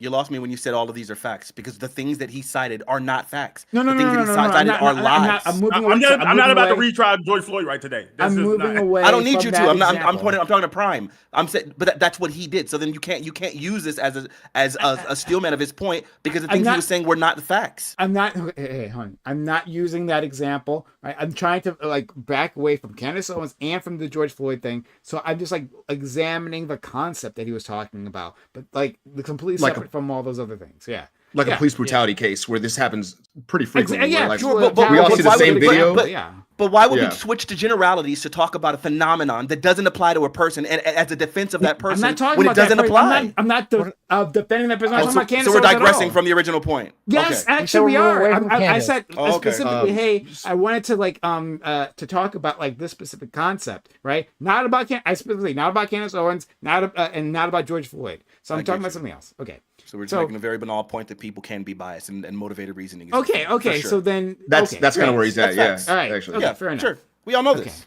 But no, Right, but he's if you, but when he says bias, he thinks stupid. Like he thinks that like, oh, okay, you're like Don't ever if speak you for engage me. with truth. Don't- I'm please speaking for you now. I just did it. Don't Like, ever when speak he- for me. You're retarded, and everyone Okay. knows that I'm smarter than you. Stop. Cool, got you. No one thinks that. No, Literally every person Your here mama recognizes wouldn't that I'm think that. I'm more intelligent than you if we are. had a conversation. No, we're just talking about the types of facts you engage with. Doesn't like because you said it was dumb that you could come to a different truth. You said you didn't believe that people could come to two different things that are true, and that's why. No, and if that's you not can't what I understand said. that That's a concept- reductive way of looking at what I'm saying. But of course, I get that you can't follow Is it- because you're unintelligent. What I was You talking disagree? about is what I talked about was the fact that having done the amount of research, specific research that she did, would then lead her not able to come to these erroneous conclusions. It's not just people can't come to different conclusions than me. That's stupid. That's how dumb people think. That's how you would interpret what I said because you're a dumb person. What I'm saying is she couldn't come to those erroneous conclusions given the personal stake and the personal research that she did. She had access to this toxicology report. She had access to this autopsy. outside So to of- have you access think to that someone could do 100 autopsy hours of and then to research and select come- specifically for the very specific things that she did while ignoring the things that contradicted her would have to be intentional, and therefore it's not a matter of her just being ignorant. It's not a matter of her just of her not knowing. It's a matter of her literally intentionally selecting talking for about the not knowing. information in order to go ahead and push her erroneous Okay. narrative so that she can be a contrarian. That's That's what why I he's was not saying. smart because he can't engage with something. I'm saying, do you think that two people can do 100 hours of research on the same topic, and not out of ignorance, not out of idiocy, not out of like vindictiveness, come to two different true conclusions just based on the facts? Sure, depending on how nebulous something is, how subjective something is, then sure, I think that could happen. But when it comes to the Even a simple thing, hyper-specific? right, but when it comes to something very simple like did a person die from a freaking drug overdose, I don't Okay, think that you any say- person. When it comes to something very simple Oh. like did a person die from a drug overdose, I don't think that you could come to that conclusion because the things that you would be basing it off of would be a toxicology report. It would be off of the reports of the coroners, and in those cases, then I don't think you could come to the erroneous conclusion. I don't know how a person could do any more research than that in this specific example. Now, yes, If there are someone like there are Candace nebulous Owens- things that are going to be if found someone, like, within let me- like I things wanna like ask an you this. economy, Hold on. right, or dealing with other nebulous subjects. But we're not talking about something nebulous. It's very, Can I- very consistent. Did a person take enough drugs in their system to be lethal, which we know is not true? Okay, hold on. So, hold on. okay, I don't- so- wait, let's say. I don't want to, because I don't want to argue about Candace Owens. I don't care. So keep I going. do want to. I don't either, but I want to at least ask this one. I don't know. wanna No, ask, no, like, this because one no, question. because we're gonna send this. No, back it's a to Sarah. generality thing. It is a generality thing. It's not Candace Owens itself. It's not Candace Owens herself. It's just like a generality thing. Seriously, fuck Candace Owens. She's a bitch. Okay, so let's say that this situation is happening, and the toxicology report is out there. We're It, going like, about it drug shows deals. that it's You all send just like them that. to the same place. So- Yeah, drug deals, stuff like that. Like it's a drug, like they do drugs and stuff like that. The toxicology report comes out, and all the other information is out there. But your average person doesn't have the time or energy to research to look into it themselves. So they go to Johnny Candace Johnny Owens, No sure. Name, who's able Yeah. to say something about who says something about this issue, but they lie and say what it actually say something about it, and they don't get any more information. Some majority of people would end up believing that narrative because they got the information from the liar, and they don't want to believe anyone else who tells the actual issues. So It's like, that's Razor, what if I can jump in there real quick. No, Razor, I think like I see what you're saying, but the issue is what Fanatic was saying earlier was like they're doing the research. Like she's done the research. That's what makes it a difference. Different than hearing No, it I know. secondhand. No, I know she was doing the research. I'm saying like everyone else, like when it comes to she's because she is just straight up lying. She knows she's lying, And obviously, I'm saying like all the other people that and like any other black people who end up agreeing with her because she's the black face saying it. Well, yeah, You're just talking about a different concept than what I was talking about, but fine. So listen, Raider, to answer your question really, really succinctly, look, it's Mhm. this. Yes, I believe that's exactly precisely what happens. And I think that's why grifting is so incredibly effective. And that's why I feel so frustrated when I know that people are intentionally lying and misinforming the public like that, because I know that the average person doesn't have the ability to do that, right? Like the ability, the ability, the time, or the even the will to do that amount of research, right? So then, yes, I think that's how people come to the erroneous conclusions.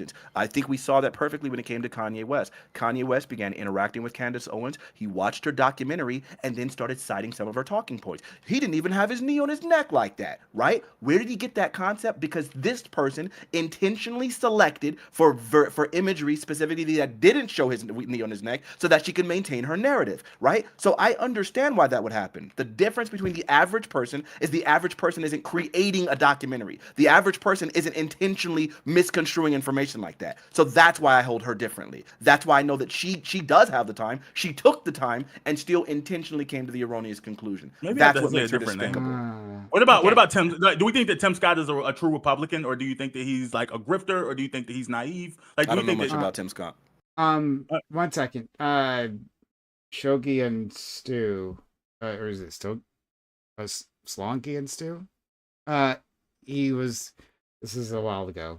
I'm not sure if you're still watching, but if you are, thank you for the $2 super chat. Anyway, he said show them guns, and I guess he was talking about our friend Water Kai.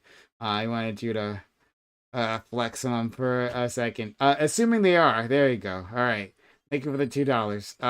What's going on here, bro? We shucking and jiving on this stream? Is that what's going on? Absolutely, for money. That's what we're doing, right? Super chats, where we get super chats. I'm looking at your super. You hardly ever get super chats. When I'm not looking is when we get super chats. That's the only time it ever happens. But thank you, Slong and Stu, for that. We got a random Negro who wants to join in. Apparently, oh boy, here comes this random Negro who only shows up whenever the fuck he wants to. Yeah, his name is Joe Lewis. There it is. But I was hoping it was GSU. Damn it. yeah, I like Joe. I like Joe yeah. very much. Let me move that here. Okay, so Sorry, okay, I was going to move the conversation, but I imagine Joe's here for a very specific reason. I'm gonna let him get off whatever he's gonna say, but I am gonna try to move the conversation forward because I don't want to argue about Candace Owens. Like I don't care. Yeah, I was gonna ask about Tim Scott. Bro. Joe Lewis. Joe? Oh my God, can you not hear us? Yes. Maybe not. I think Maybe I don't he even He think his doesn't know headphones are on.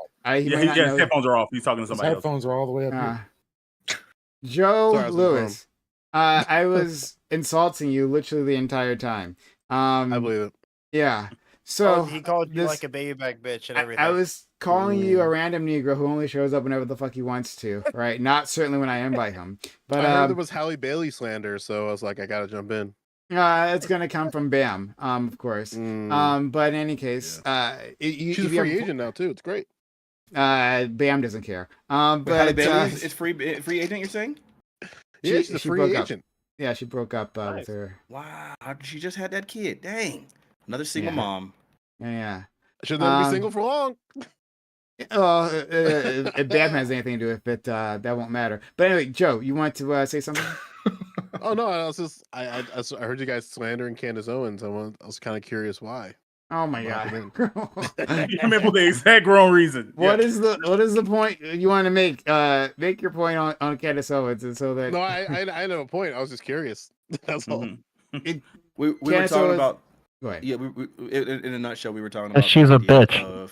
We were talking about the idea that whether or not someone, well, it stemmed from the idea that someone at FMU wanted to create like a Republican like chapter or something at the school, but couldn't find any faculty that were Republican. And so I was saying like, well, yeah, because if you're going to take informed and intelligent people, you're not going to really be able to get to the Republican Party as a black person, considering how abjectly and intentionally and overtly, racist that they are. Obviously, I don't cape for the Democrat Party, but so with that being said, then yeah, trying to find from an educated class like someone that's gonna like simp for the Republican Party, yeah, you're gonna struggle there, and I don't blame that. So then we were talking about whether or not a person is unintentionally, informed or so on and so forth, like how people get to the positions that they get to. And I was specifically saying that I don't believe that Candace Owens is uninformed or unintelligent. I think she's intentionally grifting. I think she's demonstrably well spoken, demonstrably devious, and so I think that tells me that she is intelligent and knows what she's doing. She's just intentionally selecting for information that will fly well with the Republican base, Okay. as demonstrated by her documentary on George Floyd, in which she tried to lie and say that he died from a fentanyl overdose when he had micrograms of lethal, micrograms of fentanyl in his system, and what's required is nanograms or milligrams. Milligrams. I No, feel you bad. had it. Yeah. You flipped reverse. it. You flipped You it. flipped it. It was nanograms that you need micros. Yes, I'm Yeah. sorry. Yes, Yeah. I'm sorry. I'm playing the game. It was nanograms, and she had and what would be lethal would be the micrograms. Wait, did bro just flex on us? This man just recite the whole history of the chat while he's playing a game? That's fucking Yeah. nuts. I feel bad. I feel bad for Cheris Lane. That's the woman in question from FAMU.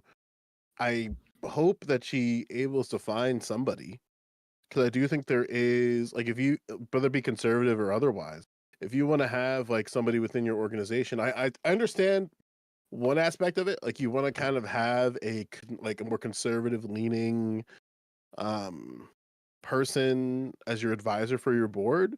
But I think she probably, if I'm just thinking of how colleges are constructed, you're going to have to probably find somebody in the philosophy department, or somebody who profession is based in sort of approaching things impartially. That's why I think philosophy comes to the first mind for me. Maybe someone in psych, because you're not going to Business have an major. advisor that's aligned with your political view at FAMU. So I think you just throw that out and just try to find somebody. So I do think for better or worse, we need Black conservatives. Not in the practical sense of you want people to be black and conservative, but just that you want to we're not, the whole thing, we're not monolithic. So having Right. representations of those different groups, I think is an okay thing to have. Dang, I nigga, you think- said what I said. No, No, it's but like you can be black Oh, go ahead. conservative and not black Republican. Go ahead. yeah. No, I'm about to Yeah, say one of the things is if you're a Black conservative, generally you don't. I would say you probably don't care about the Black community as much as you think you do. You probably care about your own what would you call it? Individualism, freedom, the thing that America kind of sells us on, as a mindset. It's kind of a part of our culture, right? It's all about freedom. It's all about we need to have absolute freedom in every sense of the word. And I feel I was actually watching a video just recently where most of the Black conservatives, they kind of echoed that same thing, where it was just their main belief system was towards individualism and responsibility for your own actions. And they just kind of kept echoing that. But it was never about collective progress as a people, which is generally Sure. what's more required if you're going to talk about lower income families and things like that. That's why we have social programs in place, right? Black conservatives generally don't agree with any of that shit. They're just nah, Yeah. you should be pulling yourself up. Yeah, But it's I think it's Go ahead, my bad. no, you're good. I'm just thinking it's very easy to be. I think it's easier in America. If I were to make a controversial opinion, I think it's easier in America to understand the rationale of why somebody who is Black to become a conservative than a white person becoming a conservative. Because I think that the argumentation is a little bit more logical, where you go hey, look, your conditions around you are deteriorating, your family's deteriorating, your social institutions are deteriorating. So instead of relying on these external things, then you should just rely on yourself internally to get through that. Now, obviously, you're going to have a bunch of contradictions when you're met from that, because you're still a Black person navigating with these institutions. But I think being a Black conservative in a lot of ways, to me, makes more sense, where it's okay, if you if you bought into conservatism early, into individualism, into the preservation of the family, especially considering the vulnerabilities that exist as a Black American for that, I think is a very logical conclusion to come to. I don't agree with it, but I understand. And maybe that's why this lady has to reframe it as just the Black conservative coalition. I don't know. I don't know how you do it. Well, but- this is No, where but I there's a want- problem. It's you not go first. Republican. I mean, it's not conservative Right, that she wants. She wants exactly. Republican, and I think those two Right. things are very different. I mean, anybody that's interacted with me long enough on this platform understands I'm pretty freaking socially conservative. That doesn't change the fact that I know better than to be a retarded Republican, right? I'm still a black person, an Right, informed black person, and- so I could never be a Republican. And she's pushing specifically for Republican, which means that she's uninformed. I don't understand how any informed black person becomes a black Republican. I get why we're conservative because we're more religious, and the Bible itself is particularly conservative. But the Sure. idea of why we're becoming a Republican Another is reason I should crazy be to me in 2024. Well, I I don't. We think got it's the to- internet. I think it's to connect yourself to like because that's where the group of it is. I think it's just you don't want to be like you're a person who's comfortable standing on your own for your own beliefs, coming to your own conclusions, like thinking through the positions that for what you believe in. And that would be great if more people did that, but I don't think people want to do that. I think people want to latch on, they want to like self-associate with whatever with broader concepts. Well, of it's belief. it. And if I'm like They if I'm just- a My Republican, bad. They just want camaraderie. Yeah.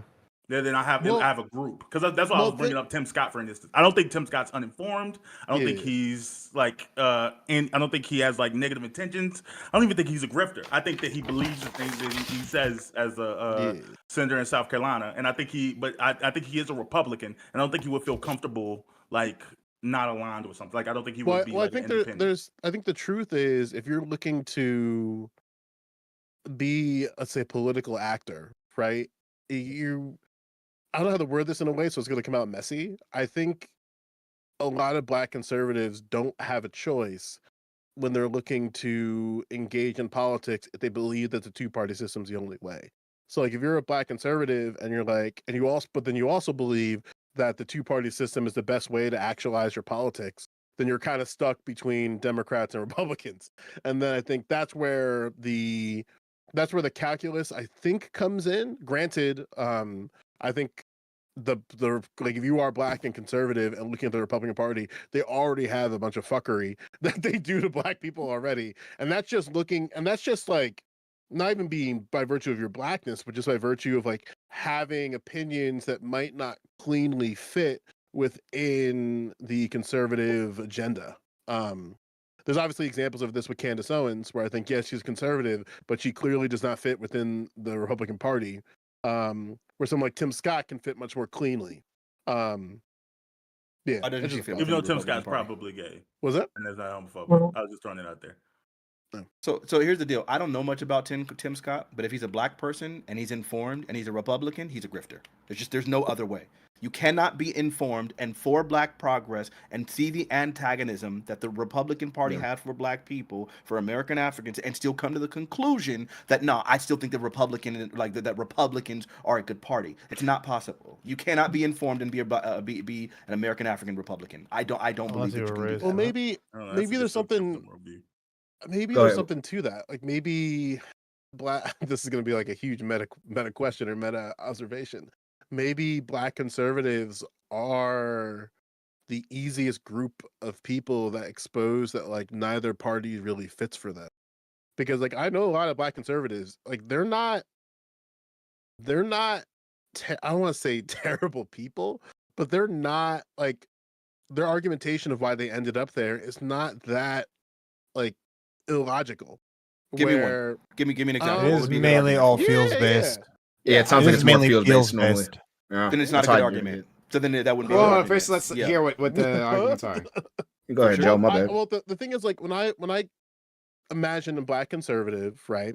No, not imagining. You said you've interacted with black conservatives that Yeah. have these positions. So don't imagine. yeah. What would be the good argument that you're saying that you've encountered that makes sense on why they became a black Republican? No, not a black Republican, a black conservative. Oh, Like, but I no one's think- arguing that. We're Yeah. literally the yeah. reason why Well, most black people I are. think the we're- only Yeah, I think the no, only like I- argument to be had for that, they believe that the only way to actualize their power is going to be within the two-party system. So that to me makes sense. Now, granted, they're still going to be doing nefarious things within the Republican Party. But I understand, like, if they believe that those are the only two options available to them, then it makes sense for them to select Republican. It doesn't make sense for them to be Democrat. Oh, by you know what? conservative views. You know what Maybe I'm I'm saying? wrong here, Joe. But I feel like what you're saying is like if someone's conservative, right? We'll say there's a black guy who's conservative. That's fine, whatever. Like that happens all the time. And like to Fanatic's point, mostly it stems from the Black community being so entrenched in religion, right? We've been a part of Christianity for so long. It makes very much sense that a lot of our views would align with conservatism if you were still a part of that. But and like you're saying, there's only two parties, and generally the conservative party is seen as the Republican Party, so you would cycle over there. The issue being, though, like I think this is where Fanatic actually had a point where he was saying, if you were informed, you wouldn't go that direction. Because if you're trying to support the Black community as a whole, that's not the Republican Party. I would say, like, pretty objectively, it's not the Republican Party. But I don't think your interest has to be like in like this. Like I said, I think it's antithetical to what leads you sometimes. And I'm not even going to say conservative. I'll go farther. I will say black republicanism. I think that you look around the community. You look around. If you come from I'm about to say honestly, a lot of them end up coming from middle class thing. But I'm saying a perspective of you look around on like Black people generally, and you're like, oh wow, a lot of people that look like me aren't in like good homes and good neighborhoods. Like I know people who use food stamps. Their lives don't seem great. I know people who come from public housing. Their lives don't seem great. These things can't be a solution for Black people. We need to pull ourselves up. I need to do something to come out of this situation. So now you get involved in sort of the do bro lane of like, oh, okay, you want to get in real estate, owning businesses, free enterprise. You get down that route, and then everyone tells you like, oh, okay, this is a game of connections, which is true. So you go meet people in real estate and that own businesses that want tax cuts. And they're like, how do you do it? It's like, oh man, everything runs on credit. We want to pay as low taxes as possible because the government is like, when the government takes our money, it takes your money. You can't start a business. It's like, golly, I want to start a business. All of a sudden, not to cut you off, Bam. Then all of a sudden, through that, like these different like interlocutors, you end up at the RNC convention. Yeah, and that just sounds like a very retarded idea. Like, man, I'm trying to say that I want to get involved in business because I have the opportunities, because I have the wealth that allows me to actually invest in real estate, which is incredibly expensive. And I'm saying that I want to do those things for me, and I'm supposed to be able to say that somehow, some sort of way, is going to benefit the Black community. Like the average Black person has that. That's what I'm saying. It's saying that like. So then at that point, that's not saying you couldn't have the Black interest if you're doing that. That's an individual interest. Well, I'm saying that I think if you say that there is no way, there like a community way doesn't work. If you believe that the only way that it is to help the individual, and the way, like you would say, the only way to help individual Black people is cutting taxes and getting them in the owning business and getting them in the business. You know what? The thing is, what gets me in this, that is how you help the Black community, but the community isn't a real thing. Basically, there is no. Yeah, you give the tools to the individuals to build their own lives. That's what. But there's always the difference between individuals and collectives, and I think it doesn't matter whether Democrat or Republican. The onus is on every individual to make the proper decision so that they end up succeeding. Right? That's not the conversation. Politics is a game of broad collective policies. The policies the policies that happen in politics don't impact individuals as much as they do collectives, right? So then that's not the conversation. If you want to get involved in politics, I mean, if you want to get involved in real estate, you can make the decision to do that, and you can go ahead and decide to be a mentor to help other Black people do that. You can make those decisions, but we're talking about what collective, right? Because when you start talking about policies, then those policies are going to be, let's impact all people who are on welfare. Let's impact all education programs. Let's impact all Black people. Let's impact all people living in these neighborhoods. So that's a different conversation. But that's which is why I said you couldn't be informed and come to that conclusion.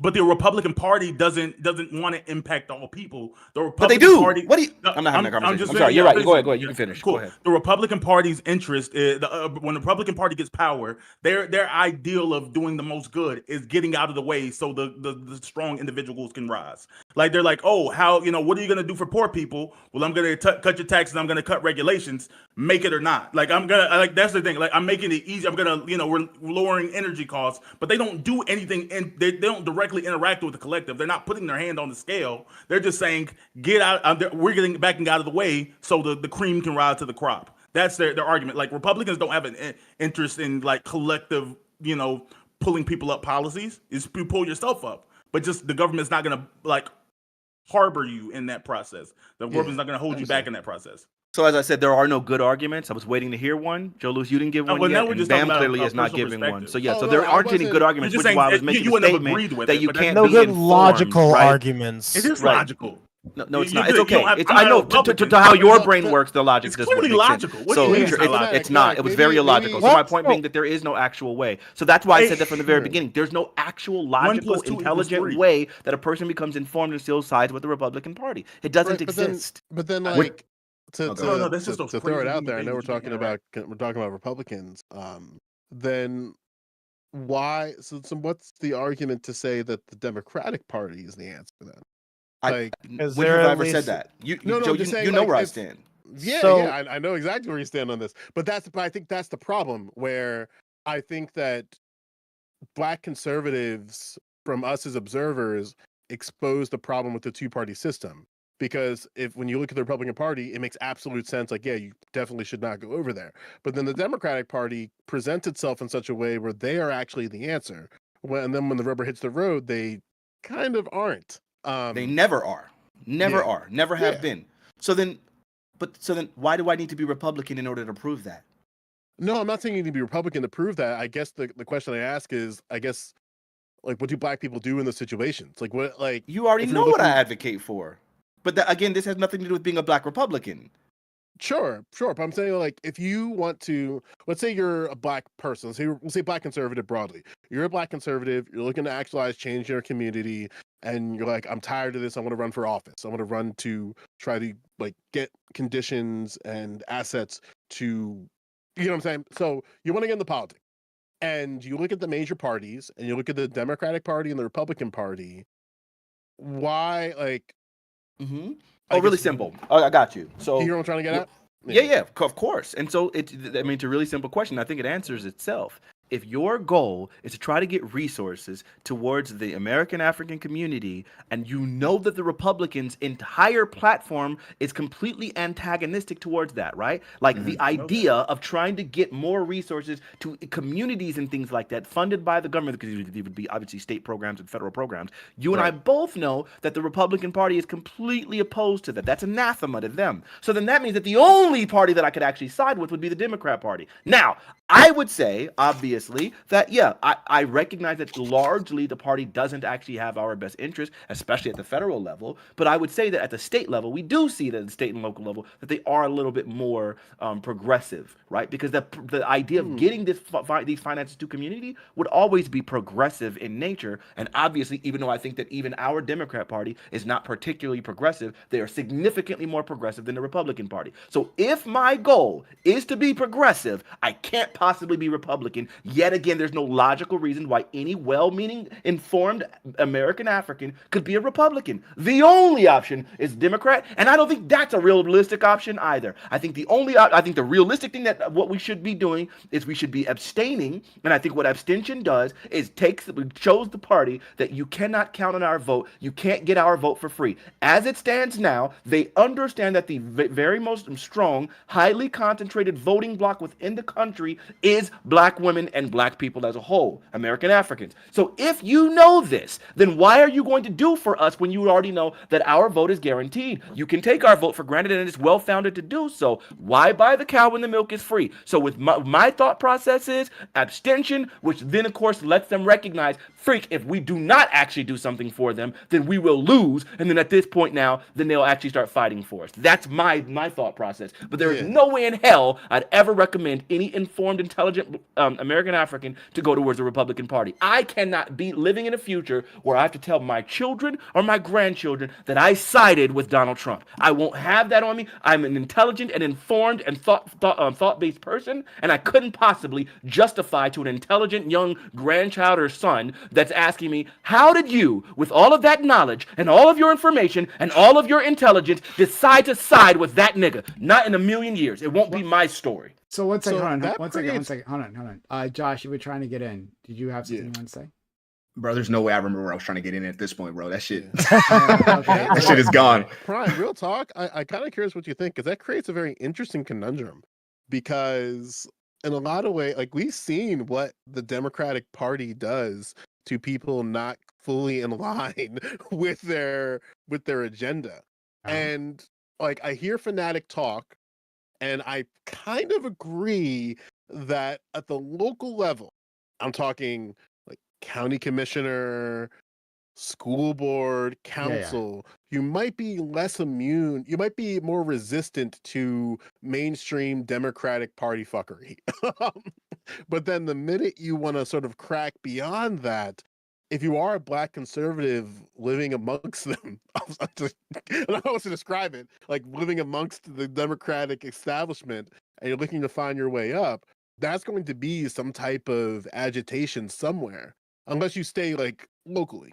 You know what I'm saying? So what? So that oh, just what's your creates quite a question to me? conundrum. I don't think party matters locally. Hold on, but I want to engage with this, and then we'll get back to you, Bam. I promise. Julius, what was the question to me? I guess the question is, what does a Negro do if they are a black conservative and you realize that, wow, both of these parties ain't shit, but Oh, I want to get into politics and actually like do the politic thing. So, okay. That's a good question about the conservative. Before then, I'd ask, hey, what's a black leftist to do? Exactly. And Like, that just yeah, creates what's a black leftist to do when neither of these parties represent you? I mean, like, I don't know if my struggle is the same as a black conservative. But like, from my perspective, I think Fanatic was spitting just now, right? Like, I think, yeah. and like I've been made it clear, as of this moment, I am not going to vote for Kamala Harris. I won't do it. I won't do I it. hear it. I respect it, but thank it's you. dangerous. But like to do this. she is saying again and again, she's making it clear. So I'm listening to her. I'm listening to what she's saying. She's saying she's going to continue to support a genocide, and Yeah. that does not align with my politics, right? I wish it didn't align with anyone else's, but apparently it does, and it's fine. But I'm not about that, and so I'm not going to vote for her. I've voted Democrat my entire life, right? Every chance I've gotten, I've voted Democrat. But I'm not going to vote for her. I'm not, but of course, as Fanatic was saying, I'm not an idiot, so I'm not going to vote for Donald Trump either. I'm going to abstain. I think that it makes sense in this moment to have our vote be contingent on something. If we keep saying that we're gonna vote for you no matter what, right? Then there's no since there's no demand, there's nothing to provide, right? There's nothing to acquiesce to. So as soon as we give them the vote, then they're done. I mean, we've seen this cycle like for decades. I don't know when it started, but it's never ended. And so, but then the pervasive counter argument still remains that, and again, I don't agree with this argumentation, but I just understand it's a really powerful propaganda tool, whereby you abstaining by not voting for either candidate, your vote in function goes to Donald Trump. Like your vote in function goes to the Republican Party by not engaging with it. And again, I don't agree with that. I understand that's not how votes in work. this situation, you're right though. Because while I agree with what Fanatic and Prime both said, like I think that's abstaining your vote and making it worth something or making it show your worth, right? As a community, it makes sense. But right now, with Donald Trump being the opposite solution, we know that most black people are voting Democrat normally. Like they count our votes towards them. If we were all to abstain, the Republican Party would win. So I would, me personally, I say we just wait until next election cycle, then we implement this plan. But then what? It's always the next one. Bro, I'm just saying he can't run again. I hear you. He can't run again, bro. Usually, and look, I voted the entire time for Democrat, right? And on this notion, well, the Republican is indeed worse, right? That's literally all the Democrats usually have to offer us is that, hey, the Republicans are worse for you, right? Like you don't already know that, but yeah, that's the message that they give us. Now, in this moment, that would have been enough for me, right? I would have voted for Kamala Harris, but then there's a genocide going on, so they don't have 4 years to wait, right? They're being starved right now. Right at this moment, there's massive famine happening in Gaza, and then they're expanding the war. It's actually getting worse. The war is going to Lebanon, and Israel is trying to get us into a hot war with Iran right at this moment. And President Joe Biden has said, "Hey, today I back Israel 100%." Right, and then they asked, "Well, would you support if Israel bombed Iran's nuclear sites?" No, I wouldn't support that. However, we are in talks with them about bombing Iran's oil sites, oil rigs. Like, that's crazy. So what I'm saying, and Oh, I'm that's not, a- and I'm to be clear, I have elevated voice, but I'm not yelling at you, Josh. To be very clear, right? No, no, getting I'm my- listening, just bro. I'm chilling. passionate. Yeah, I'm just passionate. But we don't have that time, so that's why I'm making this calculation, which I've never made before, because there's a time limit. These people don't have another 4 years to wait, and then next time, who knows what crazy idiot the Republicans will have, and we'll have the same choice once again, right? Probably I guess, Vance. like we have to vote for the Democrat. We have no choice. You know what the Republicans will do to you? It's I feel- you got to do Go ahead. better. Sorry, I'm not Prime, done. No, I'm done. to push a little bit, right? Like that's where or to what Josh is saying, right? That's kind of the paradox that happened. I don't know how else to describe it insofar as wow, both of these parties ain't shit. Both of these parties are perpetuating harm in ways that I don't find satisfactory. I'm not going to vote. And then it's really only folks within the Democratic corner that go, well, this time right now is especially unique, and we have to do this. We have to take advantage of this moment now to prevent this. And it seems like the enemy is always this moving target of conservatives broadly, where the same argument was made for McCain, the same argument was made for Gore, for whoever you're thinking. Gore, not Gore, excuse me. You mean Bush? For Bush, the same argument was made for Romney, the same argument was made for But Trump, the same argument Even was with made all those things, when you're talking Romney, especially when you're talking Romney, and when you're talking about McCain, neither of those people were presenting things like Trump was presenting. Like, I don't believe. I feel like this. Even though I would normally agree, with you and be like, history- yeah, this is a thing that we keep moving the goalposts. I hear you, friend, Go but ahead. like Yeah, at not the to- not to time, put- real quick, I just want to say before you say something, Prime, history we have done magic to McCain's career. That statement's being said in 2024. yeah, Like, yeah. damn. No, I Like, 100% I'm agree. biased But aside. even then, even worry. if you are going to look at him in the most unfavorable light, what I'm saying, or the most favorable light, I'm saying that at the time they told us like a democracy at stake. Like it's literally always the same line. Yeah. Every election, they name all of them. The exact same thing, right? Now Trump is, and that's why it makes it more hollow when Trump appears. Now I do think Trump is actually uniquely dangerous. I absolutely do. He tried to overturn our democracy, right? We're Absolutely agreeing on tried this. to That's do what I'm that. saying. Like, this is. I agree. there's another I agree issue. on that. But then again, we also then I'm sorry. This is what is so hollow, and I haven't forgotten about you. I promise. This is what's so fucking hollow about this, right? Because in this moment, when we had this person that's uniquely dangerous, as I agree, right? We then on the other side, what the Democrats offer us is a man who staunchly supports a genocide, right? He supports that over everything. He knows that it's fracturing his coalition. He knows it, right? But and at the same time, he's saying, well, we got to stop this threat. Oh, the only thing that he won't do, right, to ensure a victory is to like end the genocide. Right? Like this is such an important thing, right? This is such a unique threat. But the step that he won't take, right, is to actually do the thing to unite the coalition. But he will scold us. But what Joe Biden will do, right, and the rest of the Democratic Party at large, they'll scold us for not voting. That's all they have. That's all they have. Sorry, So, let me go to there's let me go to Bam. He's been waiting, and then we're gonna Razor. Sure. Okay. Yeah. The only thing I stand in opposition to that. Like I absolutely understand how people come to the conclusion we have to abstain, we have to make our vote more valuable, we have to listen to us. But I'm just not about it. I think abstaining is always in the negative interest of Black people. I think Black people should vote 100% of the time. I'm as close to as vote blue no matter who is you could possibly get. Just because as far as I go back, as long as I go back to like I'm gonna go back to 2008 because before then I was young enough that I didn't have an engagement with politics. But since 2008, I know when Democrats win, Black people's lives improve. I know when Republicans win, Black people's lives get worse, and you can point to like specific things related to it. So like when you say that, like, oh, what about let's do it the next election?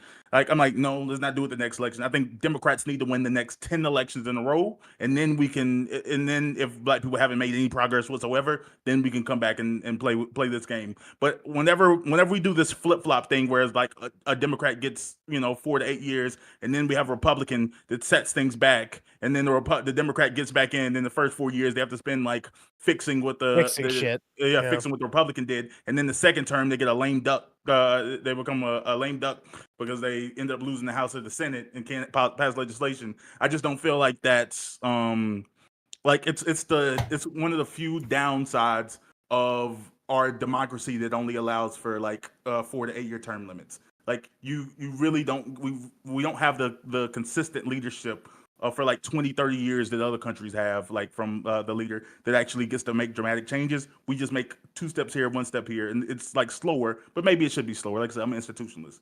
But yeah, that's where I stand. Black people should Makes sense. constantly vote, no matter what the election is, for the Democrats. Constantly. That's why we got So, stuff yeah, voting ballots. I So, gotta go soon. Yeah. So I what? Yeah, I had hard out at 7. So yeah, I just wanted to say really quickly. look, Nani? yeah, 7 yeah, what Pacific. Yes, I know he's in Cali Yeah. time. He's in blessed hours. I The understand. time that Yeah. matters, yes. Yeah, 100%. The only important one. But yeah. So look, I understand like that Donald Trump does actually support like he actually does. I just beat the final boss good, so I can actually focus now. Donald Trump. Which game? is Sorry, which the- game was that? I'm playing Marvel Superheroes. You guys know the collection just came out recently. Yeah. All right, fair enough. So I've been going hard in the paint on that, and right now I'm just achievement whoring because I'm just that big of a person, or Fair. small of a person, Hmm. and so I'm going through Marvel Superheroes with every character. I think that's the 6th Cool. character, so I have 4 more to go. That's right. But with that being said, look, Trump does pose a unique threat. I think he genuinely is a threat to democracy. I don't think this is fluff. That is, no person can ever cite any time where I've ever been Democrat leaning. This is a time where I'm like very tempted to like tell people to vote for Kamala Harris.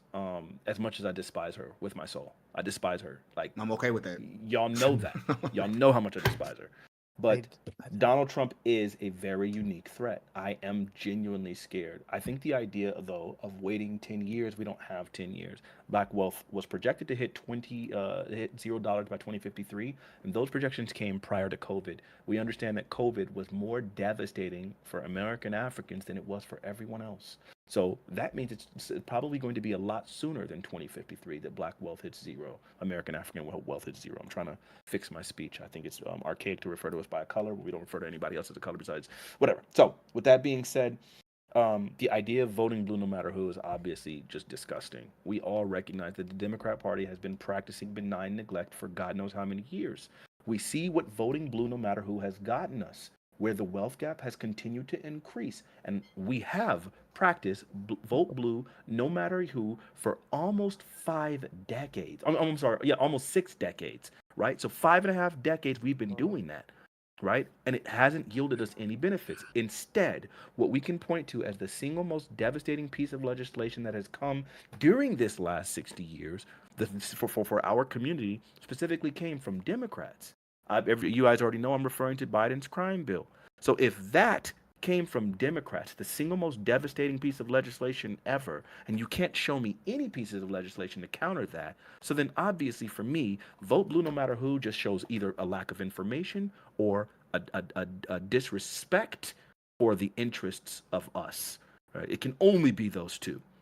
And so for me, I obviously, get again that this is a unique situation. I think the next time it's going to be just as we're going to say it's dangerous too. Ron DeSantis in office would be very, very freaking dangerous.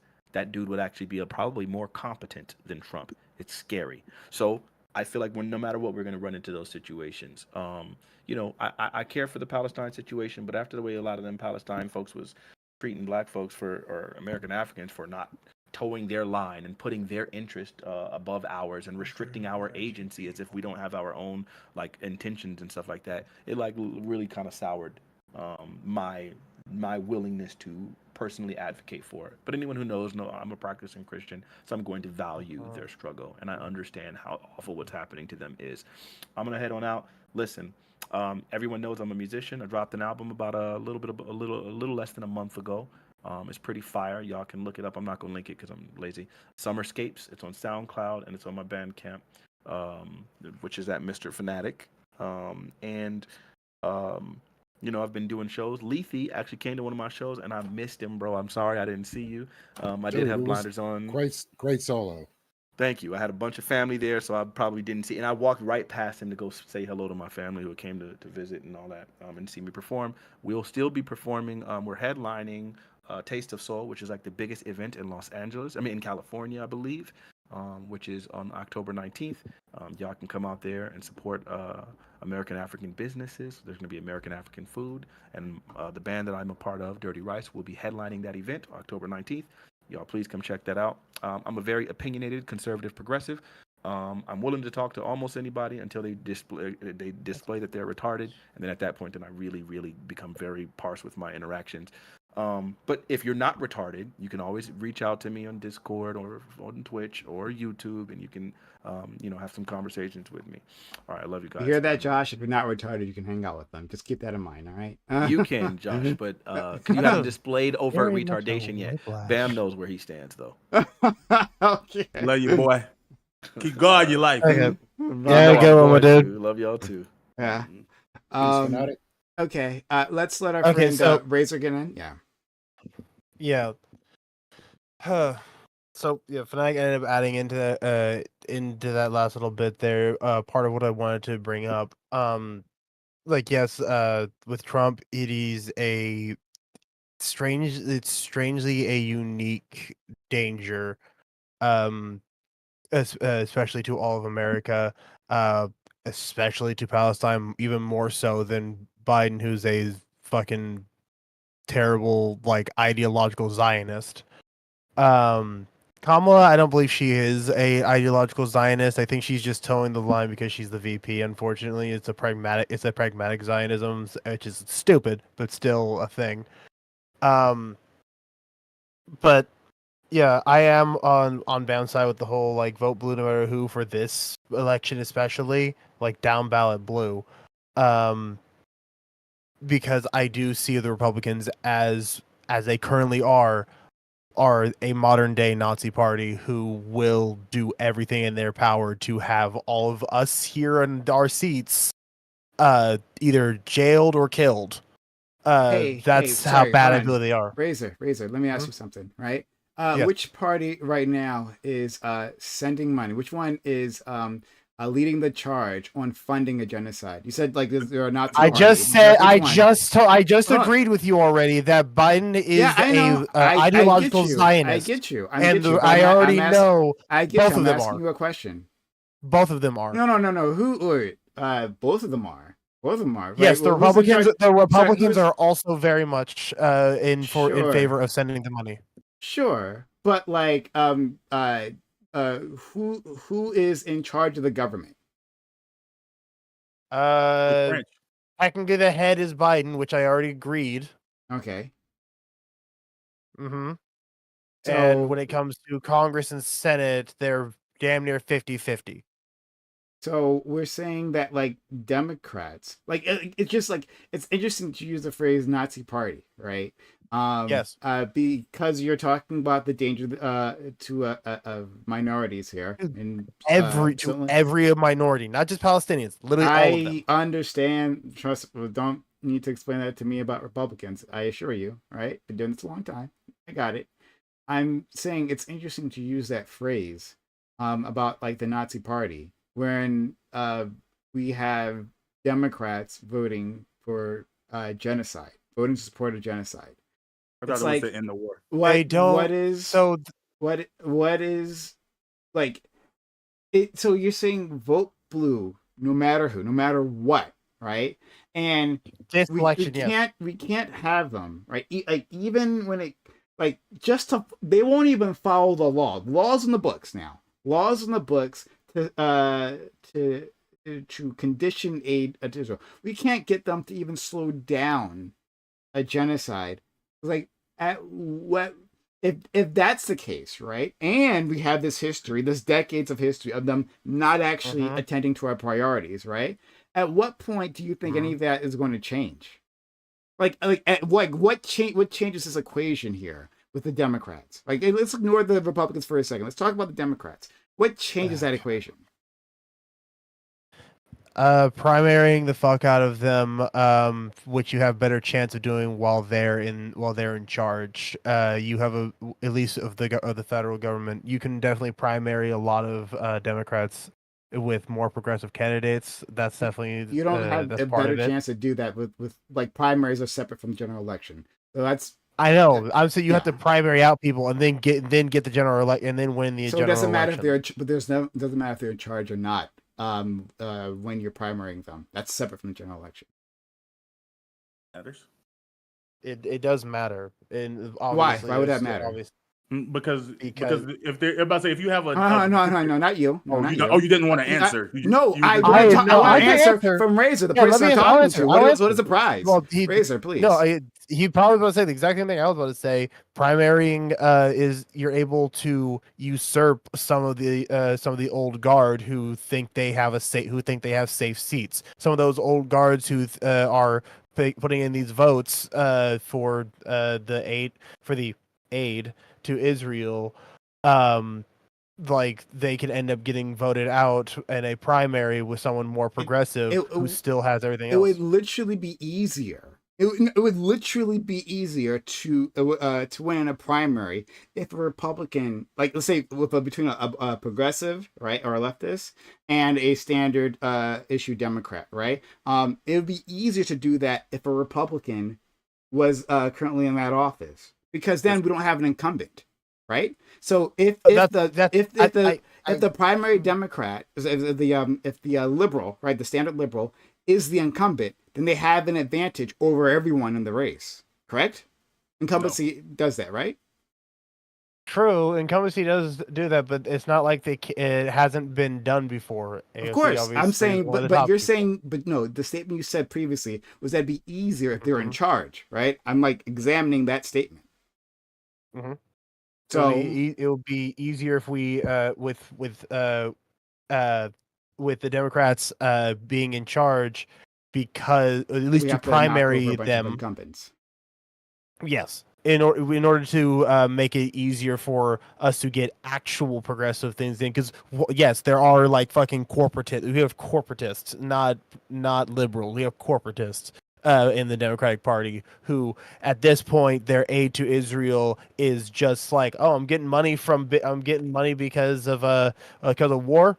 Gimme, like, Again, so you're trying to get a Democrat that you prefer in office, and then you're Mhm. saying that it's better to run against an incumbent with an incumbency advantage, with the money that comes with incumbency, with the media recognition that comes with incumbency. You're going to get that Mhm. person out of office rather than going in with a level field against someone who is just another Democrat within a primary process. That would be yes, because the Republicans would do everything in their power to make sure you can never vote again. That's what they're trying to do as we speak.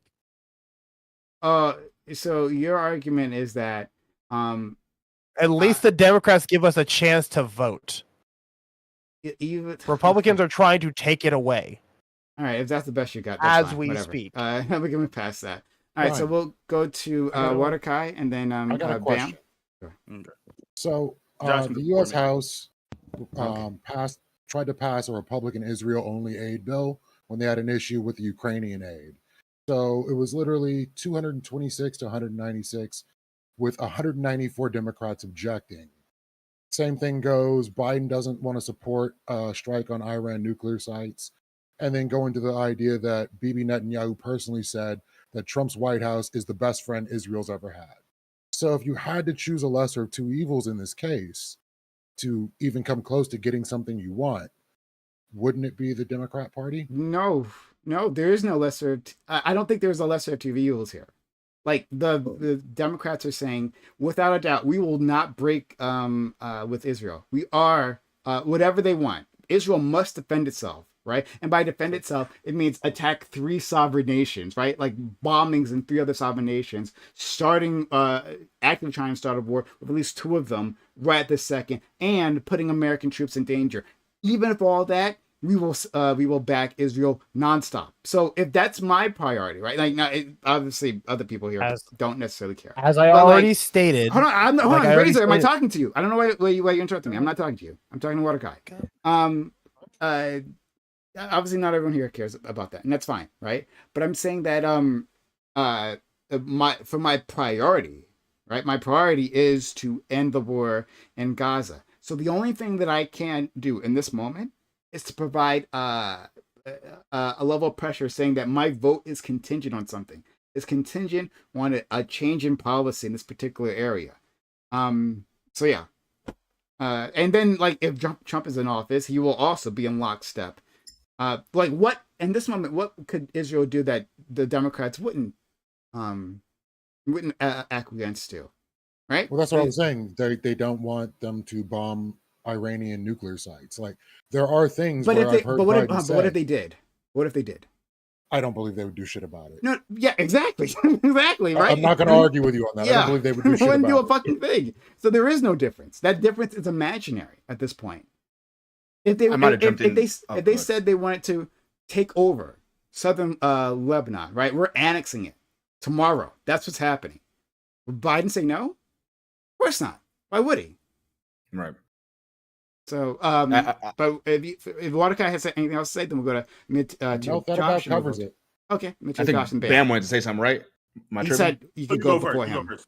Yeah, no, I was like, that's kind of what I was thinking the whole time. I was like, I don't think overseas it's going to be too much different. I don't think there's anything that would make it to where America's not going to back Israel. We've done it for so long, and they pretty much are a satellite nation for us at this point.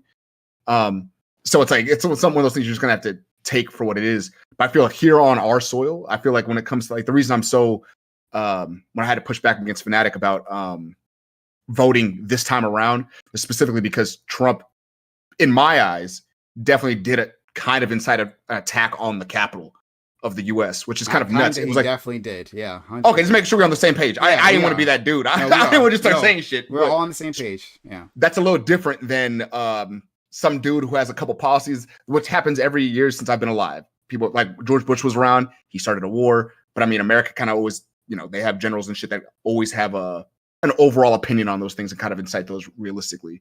I don't think any new president comes in and is like, you know what, we're just going to go to war with people. It's more, I assume it's more general shit because they have longer terms.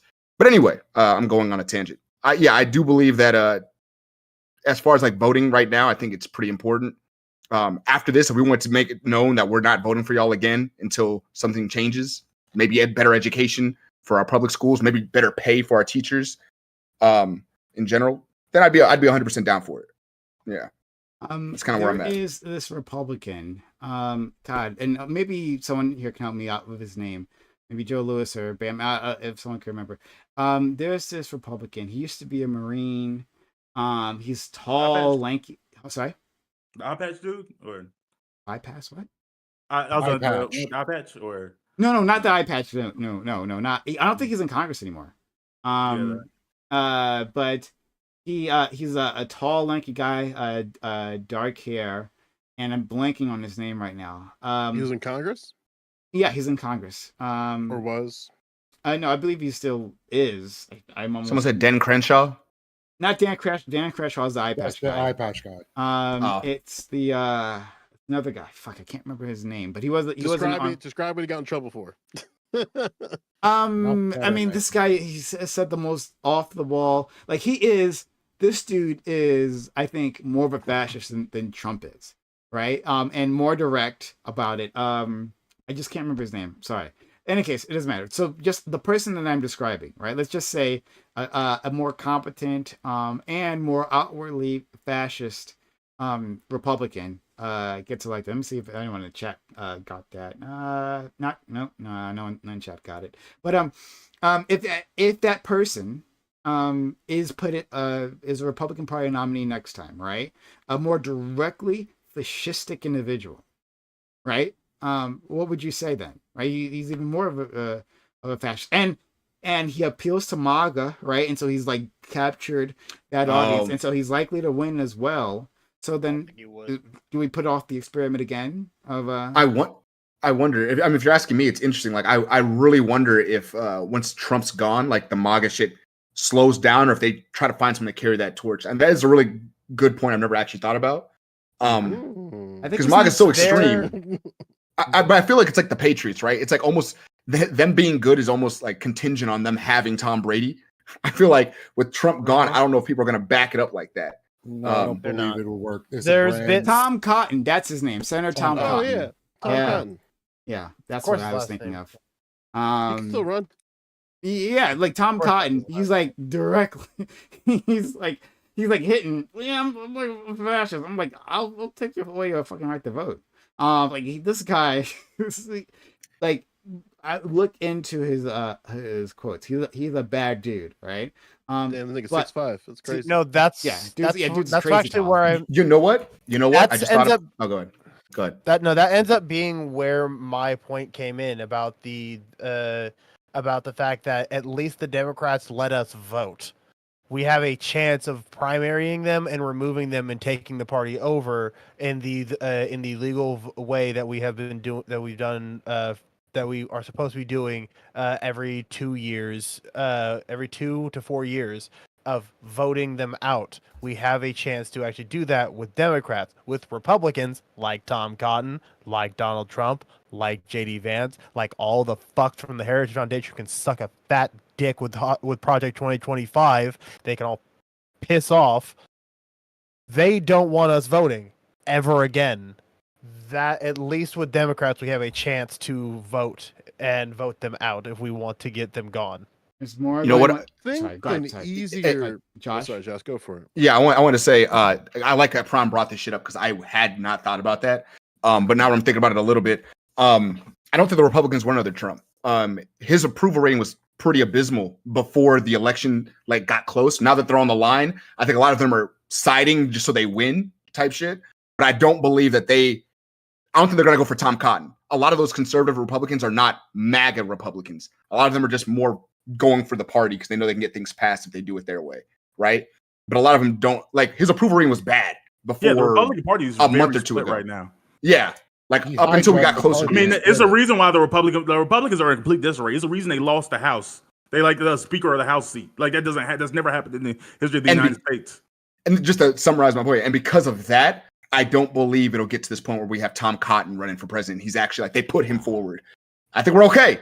That's all I'm saying. I don't know. about In that. that front, yeah. Say this. But- I'll say this. I think if you're gonna make the argument for voting for Kamala Harris, I think the only argument that you have is the fact that she has no policy.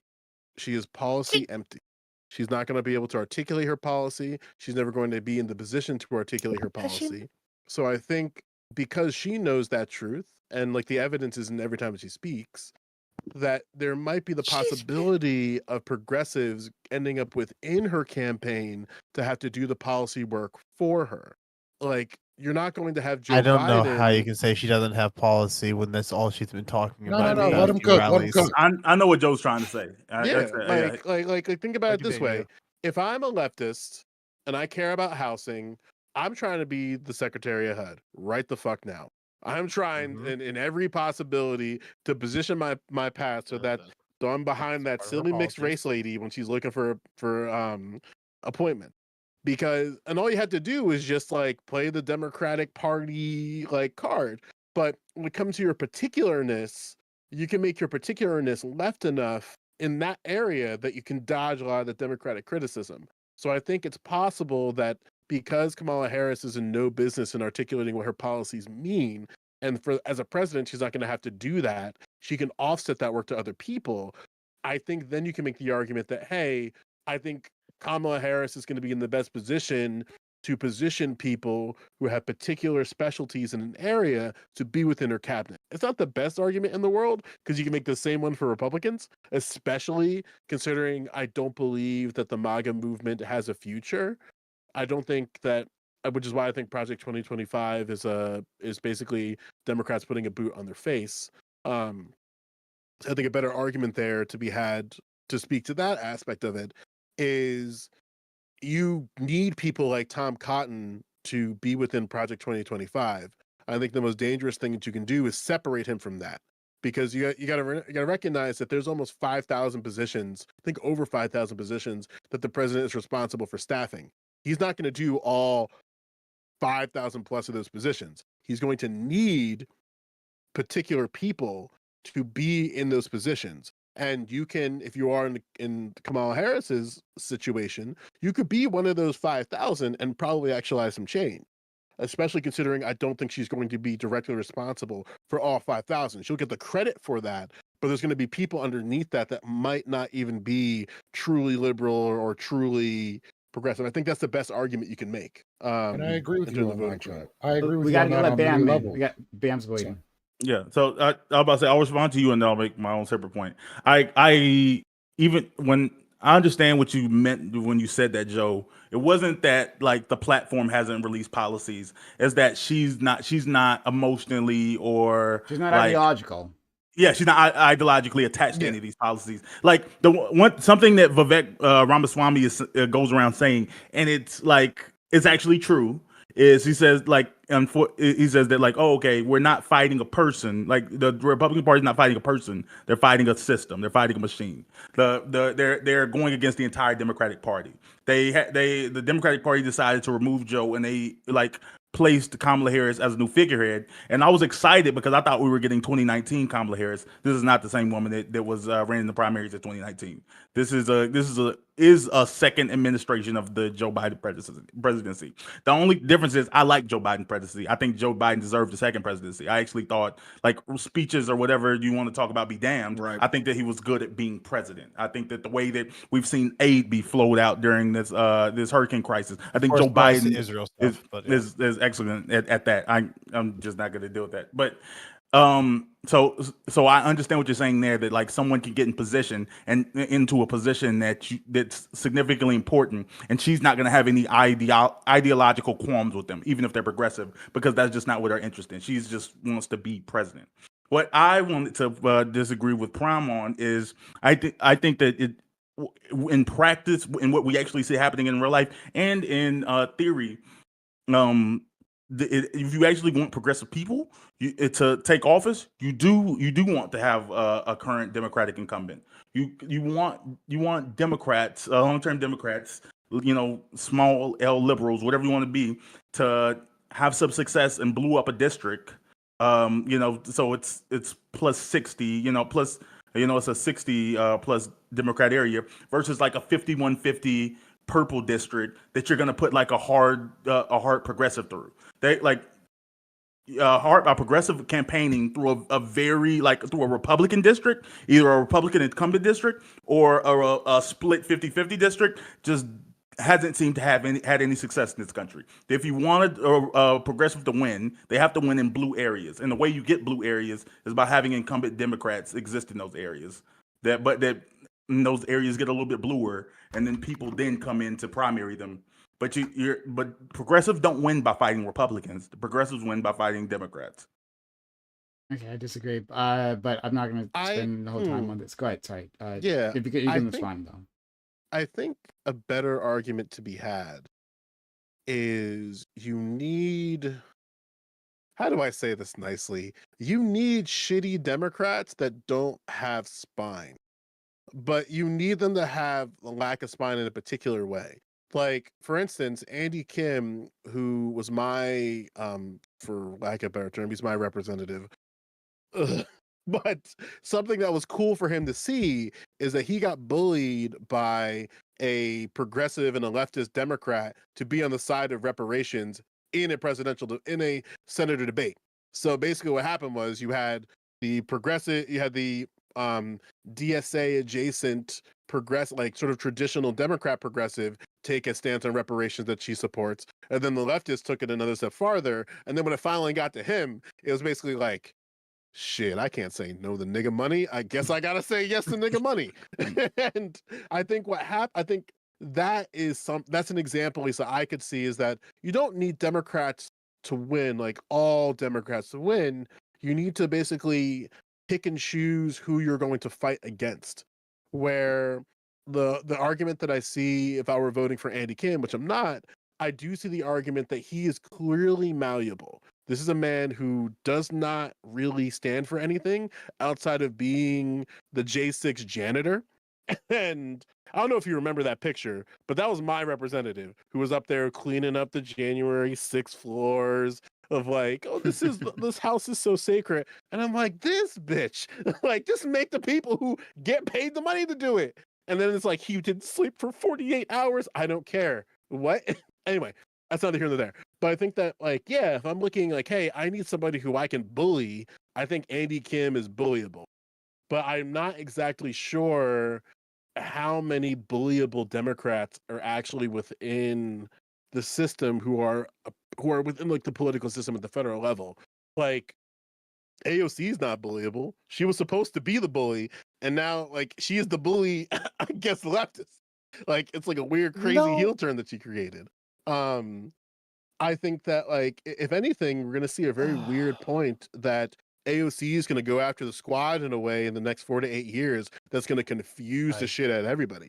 I But anyway, don't to land the believe plane, I that. think that, like, a better argument to be had is that, hey, there are malleable Democrats that could be malleable to progressivism, leftism broadly, and then those are the people we got to target for their seats. But we have to be very direct about that targeting. And then the people who like are not malleable, therefore we have, then we got to push those people through.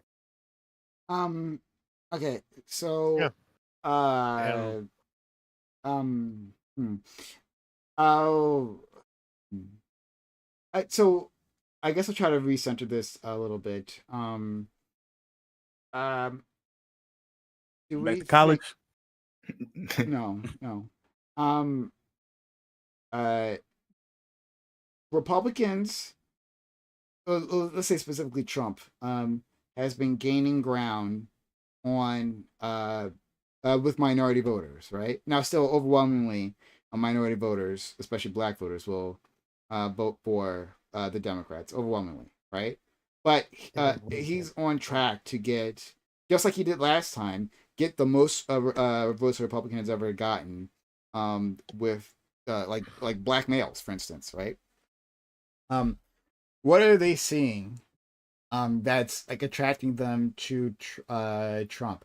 And might it be that they're making a different calculus now that maybe the Democratic Party isn't their the best House. vehicle to accomplish their goals? And to be clear, whatever their calculations have different from my calculation. To be very clear, we aren't the same, Right.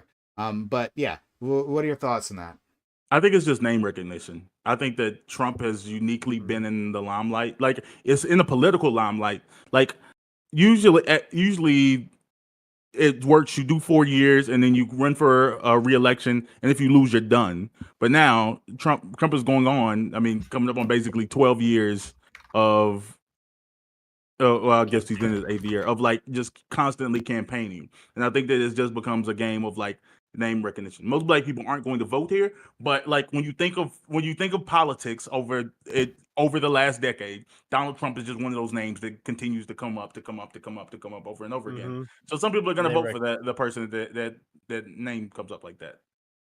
And the thing you said about like it's black men, you can definitely thank dumbass red pillars for some of that reasoning.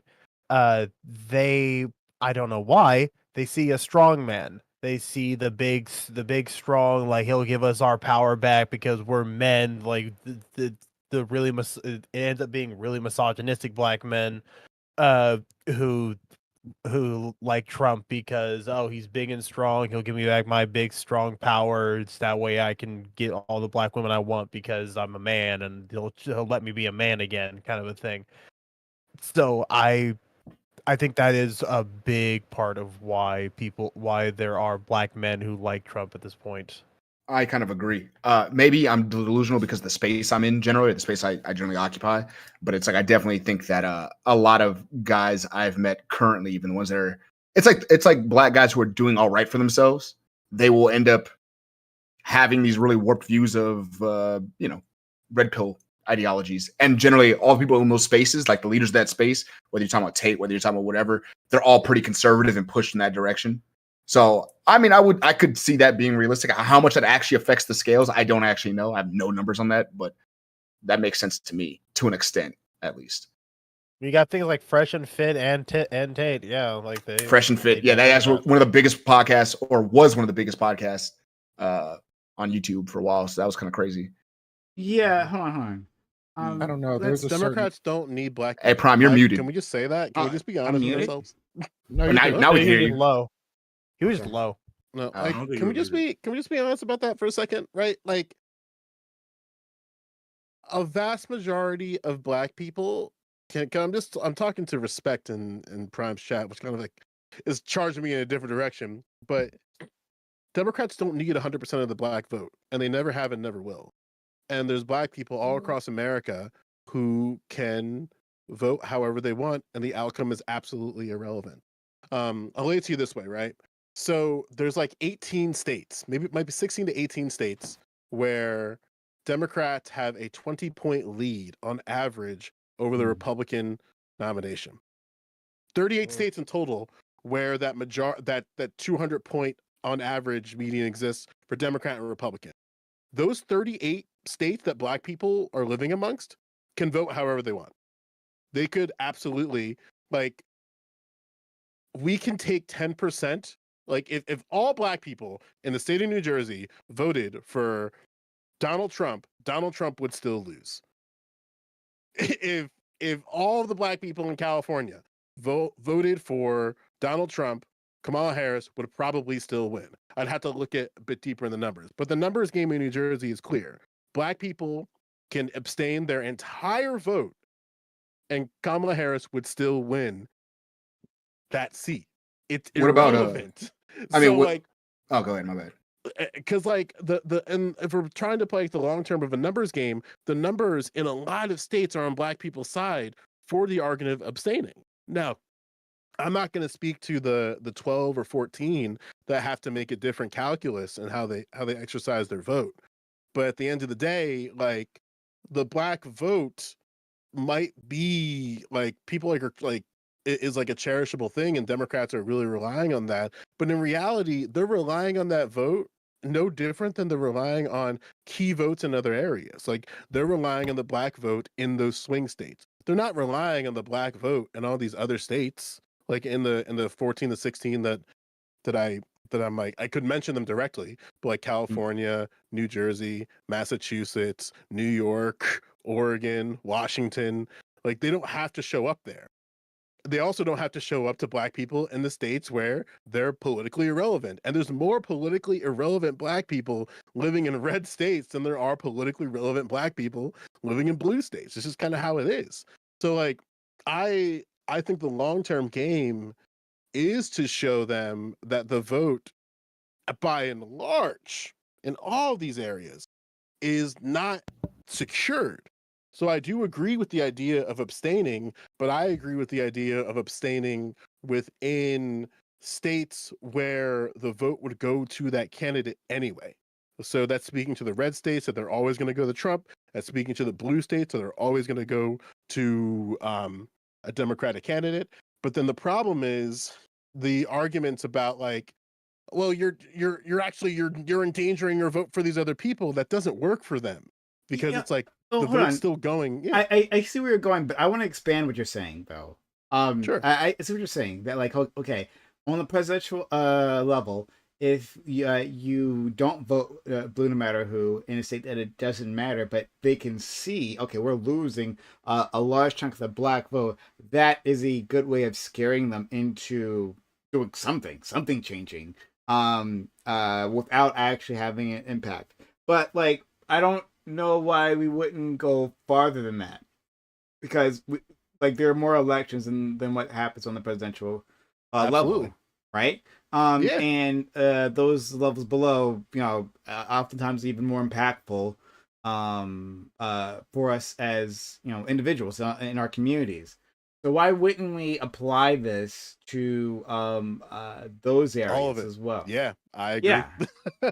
Like, I agree. Like, and again, I'm speaking directly to the 38 states where it does not matter.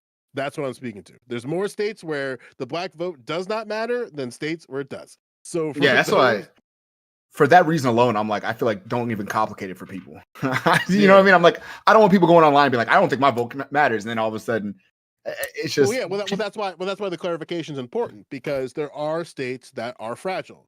There are states that are Right. fragile in terms of like the long term of like of what politics is, especially for presidential elections. But like, for instance, my mayor is a piece of shit. I hate his guts. He hates niggas. But guess what? He's the only nigga on the ballot. What's a man supposed to do? Like, there's no Republican running, there's no Green Party candidate running, there's no Libertarian, there's no other option. And because of how our elections are structured, we can't even write a nigga in. So it's either no vote, this guy. So I'm looking at that and going, I guess I'm not voting, leaving this blank. But that those are the type of examples that have that rhetoric of like we have to vote for Democrats all the way, kind of falls apart, where it's like you can exercise your vote in areas where there are super majorities to send a message. Like the uncommitted movement in New Jersey got 9% of the vote, and they got 2 electorates out of it, or 2 delegates, excuse me. So it's like, and then people go, well, the vote doesn't matter, and it's like the vote absolutely matters, but You know it doesn't what? matter in the way that like it's one state doing one thing, which leads to other states doing other things when they have the ability to do that. Like that's why, for instance, like there is some alarm for Democrat and the Democratic Party towards the Muslim vote right now that tends to be trending towards Jill Stein in these battleground states. I can't imagine what it's doing in the states where they have like full a monopoly over that group. It's trending towards Trump. I mean, like Democrats usually have though. Apparently, they were talking about the ones I believe in Michigan specifically, but it might just be Arab Americans across the board. I forget which one. But Democrats usually have a 2-to-1 advantage in Arab Americans. Now Trump is leading Harris by 1 point. Right, like it's a complete and utter reversal of that, and also. Kamala Harris has lost major support in terms of the working class. She's in terms of people who are vocational, right? Her support is generationally low in terms of like the support vocation. So like she's losing constituencies left and right because again the Democrats don't really offer you anything. They just keep banning you again and again. I think it's because she's a woman. When specifically the vocational thing, like when you talk about like the Republicans have, I mean, the Teamsters and the head of the union boards like the Republicans offering them nothing. It's not like, oh wow, I think that you just we associate these jobs with like middle America, like mid-40s white men, and I think they don't like the idea of Kamala running. I think no. There was a Joe Biden did extremely well, but there was there's been a drift. This has been happening for decades, right? Especially since the Clinton administration. There's been a drift where these workers have been leaving the Democratic Party because the Democratic Party has been leaving them. It's becoming more of a middle class PMC type party. not with Obama, not with Joe Biden. They're very much coming back. It feels they literally was talking about unions. NLRB. Joe did like I think he had the best with unions in like 50 years. No. Yeah, like his NLRB has done amazing work. Oh my God, dude! I didn't say that he didn't. I don't know why you interrupted that. I never said they didn't.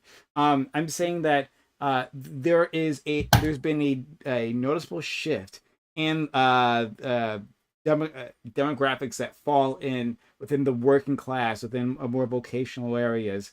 And it's not that the Democrats haven't been winning them; they're actually still winning. Even with Kamala Harris, she's still winning that group, but she's winning less. We can see the. Wait, do you have data for that? That they're winning? That Joe Biden win less historically?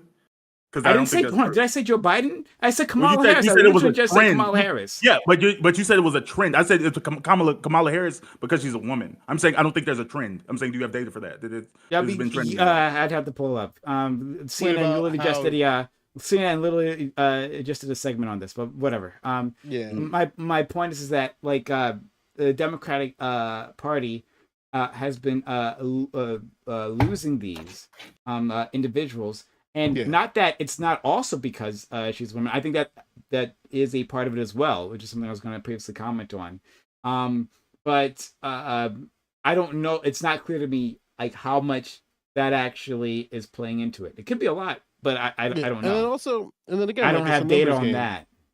near the Yeah, deal, of it's the course. numbers game where it's like, again, I think in the short and like the short term game of having to navigate the federal election when it comes to the presidential election, I think those in deep states and deep color states have, especially if you're a Democrat in a deep color state, you can signal that you're not about these fucks in clearer ways. Where I mean, I just mentioned in your chat where there's like a possibility, for example, like it would be telling if Kamala Harris had to make the electoral college argument as to why she won, and then that becomes a conversation of like, well, she won, but she didn't win the popular vote. But then if you look at the popular, and again, like if you look at the people who would be voting for her, then yeah, I'm totally down to support the idea of her losing and Democrats broadly losing the popular vote, but still winning the electoral college. And that's a possibility that can happen. Like we're not going to see, and for instance, as things that they currently are, like Kamala Harris is going to win the popular vote, and there's no like argument against that. That's actually logical. However, there's a possibility where her popular vote difference, like the percentage of the popular vote, could decrease, and that still could be enough that could show that, hey, how did we win? But but we have less votes. It's like, okay, well, now let's look at the states. Let's look at what happened at the state level, and it's like, oh, we lost Muslims in Pennsylvania. We lost Muslims in Michigan. We lost Black people in California, and then it's like, okay, we're gonna have to something's going on here. We got to do some work, or they could just not give a shit. Yeah, I don't Um, know. I don't know at the same yeah. time because Chuck Schumer said famously said in 2016 that like for every blue collar voter we lose, because they talked about exactly this thing, right? For every the quote is something along the lines like for every blue collar voter that we lose, we will gain two moderate Republicans within the Philadelphia suburbs. He specifically talked about the Yeah. Philadelphia suburbs. And then they go on to lose the election to Donald Trump. My problem is that like I can hear what you're saying there, right? And I can see the logic behind what you're saying, but I don't know if the Democratic Party moves that way. Excuse me. I think that I'm the not. Democrat, Yeah, I'm not too sure either. yeah, I think the Democratic Party, one, I think it's just more conservatively leaning, and they're looking for those types of votes, right? Like right now, fucking Kamala Harris is going to be campaigning with Liz fucking Cheney, right? That happened And today. she's It's crazy. grateful for the endorsement of Dick Cheney, like straight up warmonger. That's what the Democratic Party has to offer you, right? And have Dick Cheney, Liz Cheney, Joe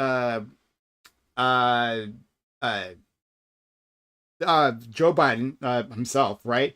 Benjamin Netanyahu, fucking Stanley McChrystal is now on their side, right? Like this is like as what the Democratic Party has to offer us now, and they're doing it proudly. It's not like, oh, they gave me this endorsement, and sure, whatever, but that I'm not really affiliated with them.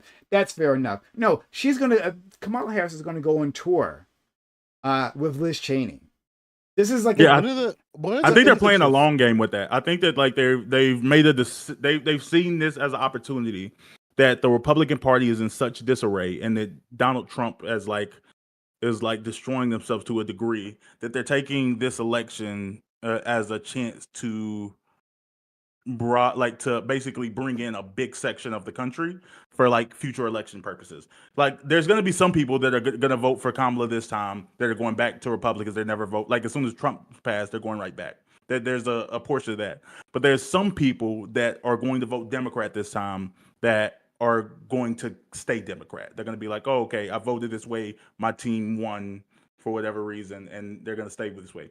So that's why like the campaign has made a twist to become really, really moderate, like more moderate than honestly Joe's 2020 campaign. It's like before it seems like we like both sides were diverging left and right, like just trying to like galvanize the voters they have. And I don't think this is about galvanizing voters you have. I think this election is about taking off as many of the Republicans as they can, and No.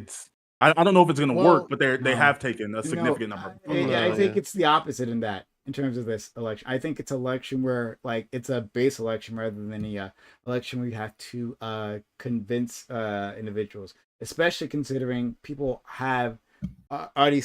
I mean, with these with Donald Trump, their ideas are set with Donald Trump, and they're trying. Like, the point is to get your base to come out rather than fracturing it. I can't prove this, and I wouldn't be able to prove it the other way around, right? Whether it's an election where you have to change people's minds. But the point that I wanted to make, though, is that Democrats have been doing this for decades, like this strategy for decades, saying that we want to go for moderate Republicans. Like, that's our growth area. And so we'll design our policies around that, especially within the general election. We'll design our policies to pull in these moderate Republicans who continuously actually don't show up. I'm I thinking don't think this that's is been the case since 2000. I mean, like I said, maybe before then, but I think in 2000, since 2000, both this parties is have been literally diverging. this is they had a term for this. I think it was called triangulation for Bill Clinton. Bill Clinton was where this started, so it's not Sure, since that was 2000. before 2000. But I'm just talking Indeed. about So since before 2000, parties have been diverging left and right. But okay, sorry. Well, then I'm not addressing that point. Then maybe I'm addressing something differently. I'm saying that the votes that Democrats have been valuing have been the conservative ones, have been moderate Republicans, whatever the fuck that means in Sure. their minds, moderate Republicans. And that's the direction they've gone into in terms of trying to convince individuals. Maybe back in the 80s, 70s. No, they've been doing I'm that. talking Like, just about they're to literally been modern doing day. that, like, since the They Bill want Clinton centrists. administration. So Absolutely. you, been doing- but you saying, so you think that Barack Obama, who ran on change, was running like I'm a staunch Republic moderate. Yeah, Like, that's what I that said. I get that he ended called up himself being. a staunch Republican Party. That's what I was saying. Uh, Clearly. No, No, I'm he- just. he- But yeah. you're arguing that. I'm saying you made an argument, but you don't. But No, you no, doesn't that really wasn't give my us- argument. If No, I'm that's saying- what I'm you saying got not- from I'm it, saying you then made you're a- completely wrong. I'm That's saying not you my made an argument. argument that our votes that they've been going after has been trying to be Republican moderates. I'm saying think that that their you- campaign strategy, yes, for campaign strategy, Okay. that's been a lot of the plans. Rather than focusing on their base, like the advice they've been getting, right, has been, let's go for these The floaters in the Republicans middle. that are on the edge. Yeah. These, like, Yeah. independents, the ones on the edge, right? The more conservative leaning ones. They've been going for those votes consistently. Now, it's not that they can't make an offering that their base, Democratic base, won't like as well, right? It's not saying that, like, okay, the general election comes and then I run as a Republican. I'm saying they've been banking on, like, shaving off Republicans consistently. Okay. Oh yeah, I just disagree. I don't think there's. I any have to agree evidence of with that. Prime on this one because, like, if you look at the reasoning for the crime bill, like, it wasn't Democrats that specifically wanted I the don't. crime I'm bill. They're prior to quoting- 2000. That's fine, but that's a world away. I'm talking about since 2000 plus. I don't think there's been any evidence of that. Just because, like, when we look at the 2020 election, Joe Biden was running basically as a progressive. Like, they kept saying Joe Biden's the most progressive Democrat to. That's exactly how the campaign framed him. You In might not agree with it, comparison. but they In- no, framed in him as the most comparison. progressive Democrat, and they're not running Kamala as a progressive. They're running Kamala as they're saying Kamala's not progressive. Kamala's a gun-toting moderate. Like, I'm who saying who at gets this who gets point- endorsements from Liz Cheney? Liz Cheney wasn't given an endorsement in 2020. for And the I'm saying at Democrats. this point, if you look at the Democrat Party, it looks more like the conservative party of the 80s and the 90s than it does like what you would expect Democrats to look like now. Yeah, they've this been unique election. quoting- That's what I'm saying is different. So I'm saying it's been that way Yeah. since Obama. I don't think like, Obama it's did just- that. Obama ran on It's Cheney. very Just because you can say he ran on change doesn't mean it doesn't resemble more of a conservative party than it does He was a Democrat extremely- party. Yeah, We're I talking would about, like, say- oh, once he's elected, how do we feel about he ran, like, how we felt his policies came down. I'm talking about campaign strategies specifically, and I don't. Mhm. I think that what you call it, a hot sauce in her bag, Hillary Clinton. Like, I don't think Hillary Clinton was like, you know what, I need to appeal to Republicans. I think she was like, I'm gonna try to get the young progressive whatevers, and it didn't work. Like, I think that they've tried that strategy, but there's so many Republicans that were like since January 6th that find Donald Trump repugnant that they're coming out, and there's like staunch, Republican leadership. They're saying, I'm going to have to vote for Kamala Harris. And that's unique. I don't think that that's the same thing that's been happening constantly. I don't think Dick Cheney's came out every election said, I'm having to vote for the Democrat. I don't That's think a Trump problem Well, I think, uniquely. Yeah, that's what Yeah. I'm saying. This is a unique election. I'm saying I don't think we're doing the is same why thing I'm- we've been doing. Yeah, That's which my is why argument. I I don't didn't. necessarily think Yeah, it's why I didn't unique. care that it can't. Sorry. Yeah, you had a better chance on this one. Oh no, it's cool. I was just gonna say that like the truth of the matter is Republicans are gaining traction in the states that they're fragile in. Like if we look to my neighbor Pennsylvania as an example, they are if you look at Pennsylvania broadly, they are still a pretty solidly purple state. Like even in peak Joe Biden and peak voter turnout, he only won by 50% of the vote. So it's like if you're in the Democratic establishment, you're going to have to talk to Pennsylvanians in a way in all of those counties that are outside of the Philadelphia metro area. And that's what they've been doing because they know that, oh shit, like the only way to be competitive in these red areas is we're going to have to make concessions to Republicans. And I think maybe Prime believes this a little bit. This is kind of where I stand. I'm a big advocate of fuck them. Like if I don't think you need to make concessions to these people. I just think you need to make better policies. And the consequence of not making better policies are in a state of play that people are down bad for the two-party system, they're just going to go to the other side. So there's no like, there's no like sort of higher level of thinking, oh, I'm going to abstain my vote as a means of protest. It's like, no, I'm just going to go over to the other guy because the other guy is more like I have to vote for someone, right? So they just go Another over guy that aligns way. my values, even though I don't like him. Yeah. Mhm. And they're willing to make that concession. Like, I hate Donald Trump, but I'm just going to go there anyway because fuck these guys. Where I think for Democrats, and I'm using Pennsylvania as an example, their fragility in that state is a direct reflection of the consequences of not really caring about people that you believe to care about and not having policies that are substantive for them. Mm. Yeah. And in the Now, face of that, you end up getting Trump. it's also not really left or right. I'm sorry, this is the last thing I was thinking. Like I was talking about this dichotomy of left and right that's been happening. I think another thing unique to this election is that almost doesn't matter. Like it still matters, but it almost doesn't matter.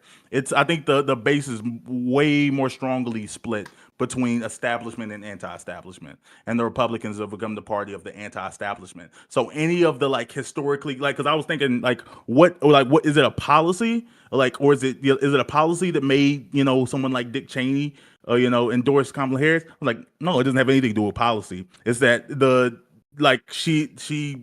Democratic Party stands for maintaining the establishment right now. And if you're an institutionalist in any regard, that's where, like, if you're, well, not in any regard, if that's really important to you, that's where your vote's going to last. Because Donald Trump and the MAGA Republicans are like constantly talking about like the media is the enemy. We have to get rid of all these people. Everyone's bad. Like they're advocating for tearing down the establishment, which to some very surface level leftists can kind of sound good. Like, yeah, F it. Let's just burn it down. I've been saying that the system sucks too. So let's just do that. I'm not talking about like well informed. I'm just talking about like 18-year-old college kid. Sure. And then like something to that I think, and again, these are Democrat problems. These are Democratic establishment problems for me. Like I look at voting, right? I ran into this woman when I was canvassing the other week where she's like in her 60s. She's one of those GI Bill recipients. So like my daddy's served, yada yada yada. And then she was talking about how like she's like, I don't know if I can ever vote again. And I was like, what do you mean? Huh? And then she started talking to me about voting machines.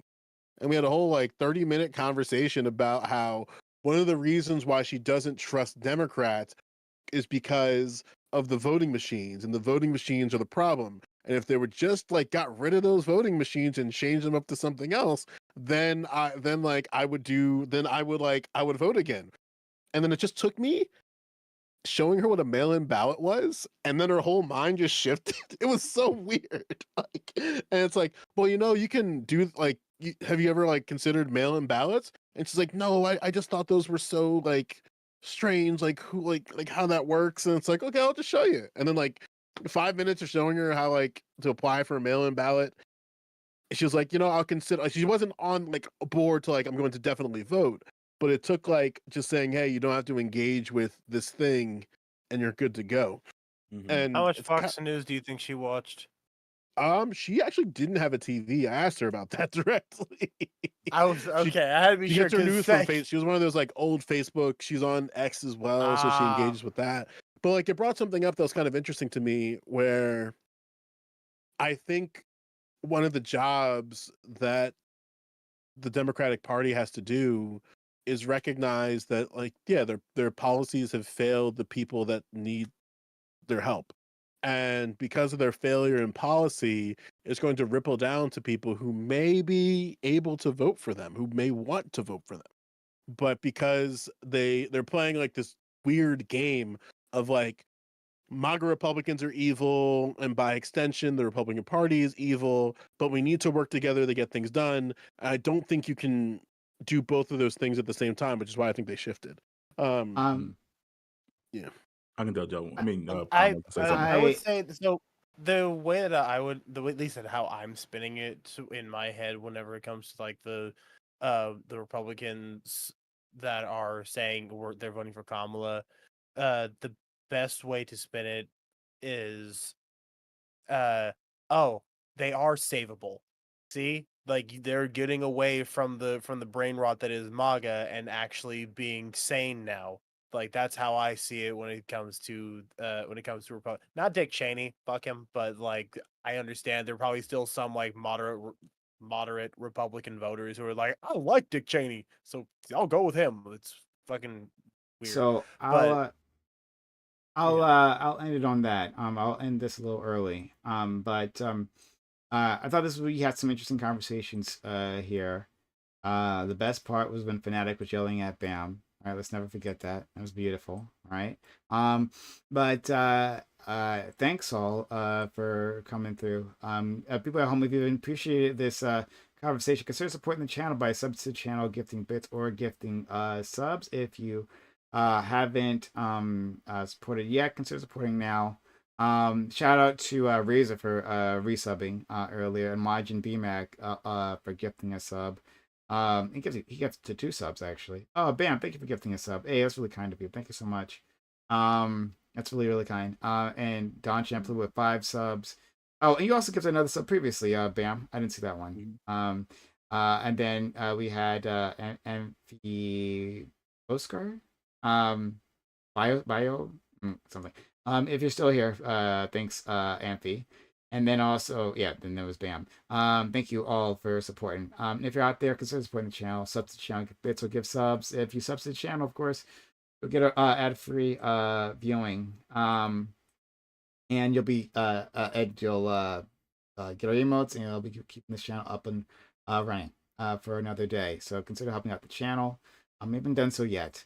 Okay, I'm going to give an outro to all these great individuals, and then we'll head out. So, Bam, thanks so much for coming through, man. It's always a pleasure having you here.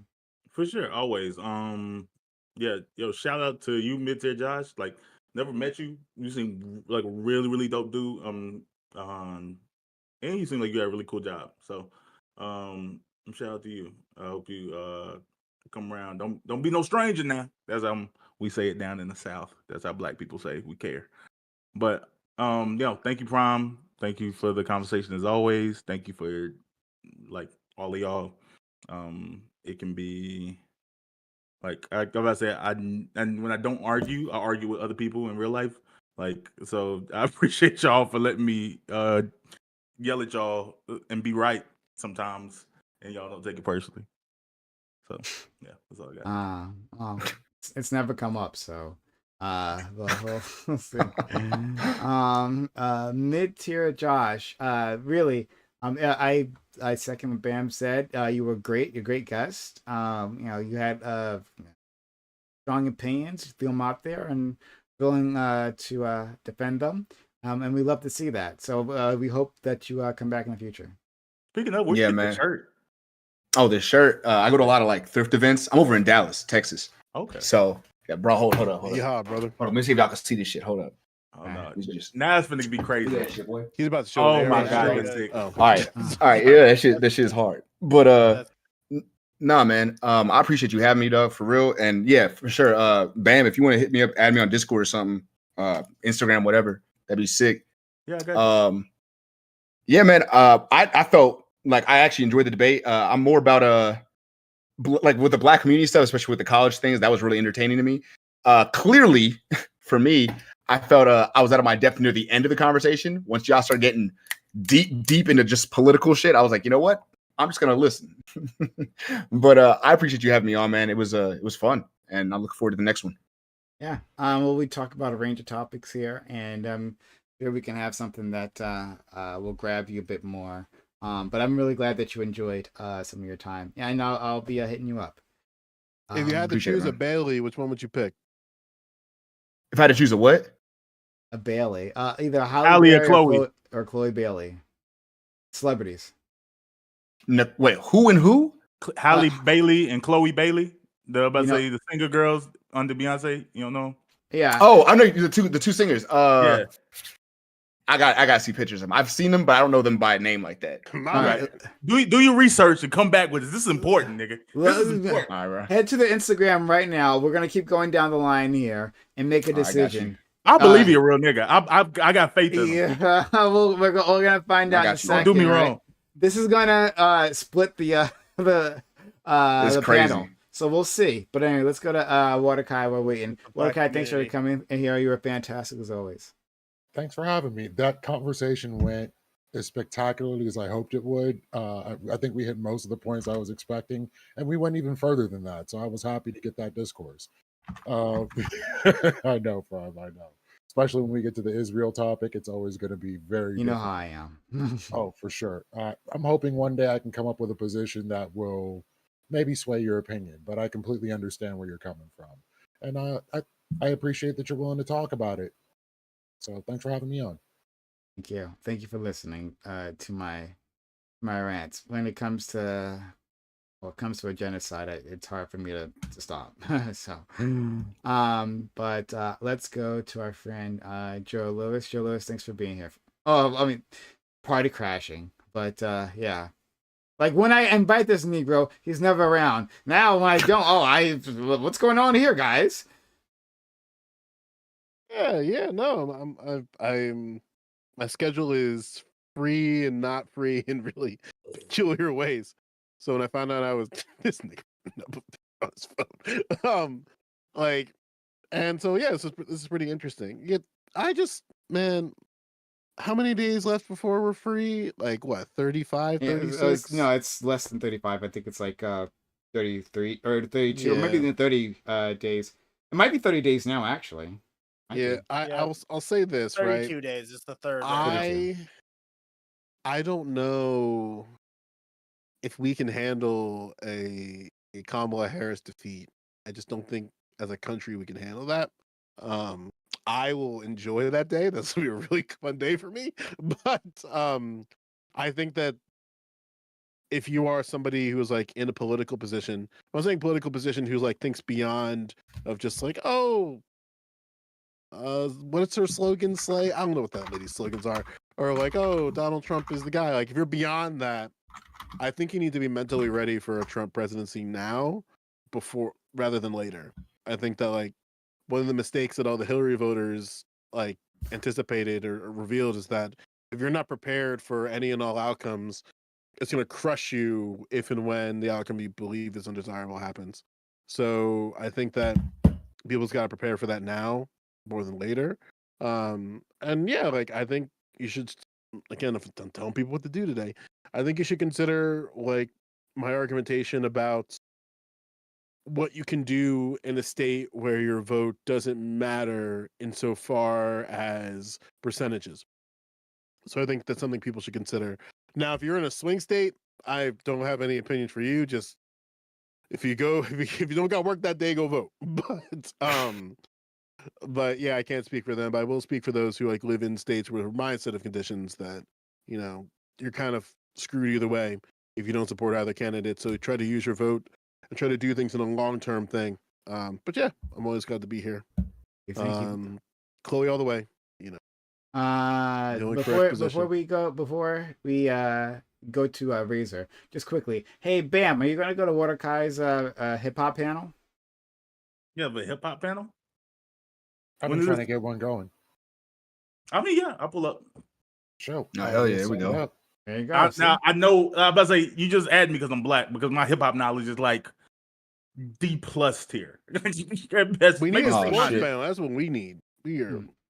I'm surprised. Right, yeah. Mine. Maybe Because we got to talk about that Caitlin Clark shit. That shit crazy. No, I mean, no. Don't get me wrong. I'm giving myself. I'm humble because I know how much niggas really know about hip hop. I'm Yeah. like, I'm still better than y'all. Don't let's not get it twisted. Hey, I don't yo, want every one of you. All right, whatever. I ain't gonna fight. Whatever. I just don't want another 3-hour conversation of GSU yelling at Solus about why Drake won the beef between him and Kendrick. Listen, That's insane. Based on my nappy hair and my fucked up hairline, it could be MF Doom fan. So you better be careful there. Now. Let's go to Razor. Razor, thanks for being here, friend. Sorry. Yeah, no problem. I finally got back from like I said in the beginning, I had finally gotten back to work after my little vacation day, so my day was a little heavier than I thought it would be, so that's why I was a little bit late. I apologize. Again, but it was a good discussion. Even at that end there, as we clashed a little bit, understandable why. I will say, like, when it comes to like the black community, I'm very much in the favor of what Joe Lewis is saying of like, if you're like in a state where you are sure that the candidates that you're for are gonna win, Dems, you want Dems always. Yeah, feel free to abstain and then just to show like, hey, we're kind of fucking mad right now. But if you're in a swing state, fucking vote, please. Like, keep the Republicans out as much as you can.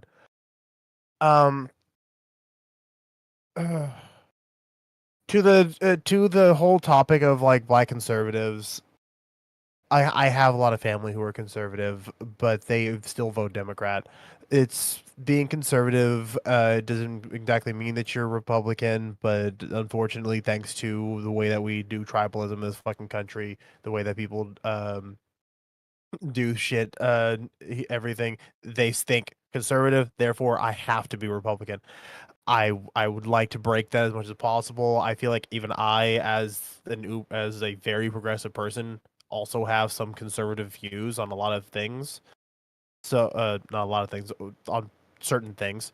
And I would like to break away from that dichotomy of like conservative, Republican, liberal, Democrat. I hope we can get there one day. It's not going to be for a while, but one day. Okay. Guys, have you done your research? Yeah. We're coming to time. We gotta go back. Dog, to I'm actually going on it right now. Like I've been looking this whole time, bro. Like I've been fiending right now. It's kind of weird. Alright. All male Razor Oh, Sharp man. G, by the way. Oh, this is important. We You got gonna to make a decision? Man. Let me see. Look one more. There's a clear choice here. There's a clear choice. This is a very clear choice. We even got the snow bunny. This is not clear at all, bro. They both kind of bad. I'm not gonna lie to you. Nah, Kind I'm of. gonna take a huge guess as to what he's gonna say, and then I'm No, gonna no. Don't say no. We No, gotta. no, that's let- I feel like y'all want me to say Chloe. Is that what? Is No, that no. Huh? What we want you to say is what you feel. Hey, what we you wanna want say? what you say. What you feel. What you feel. I feel like it's a split, a 51-49 split. She kind of big though. Let me go with that. Oh, which one? She kind of tall. I kind of like Which that's one? kind of sick. Which one I'm do kind you of want? for it. Say it. Give it. All right, I'm gonna lock in Hallie. Yeah. Man. Nigga's a traitor. Get this nigga out of here. Yeah, You want him boy. blocked. That's I hard, knew I bro. liked him. I was saying- I knew I okay, liked I him was the wrong. moment he showed up. I want thought- this I nigga on thought you were Pelican gonna say Bay by Chloe. sunrise.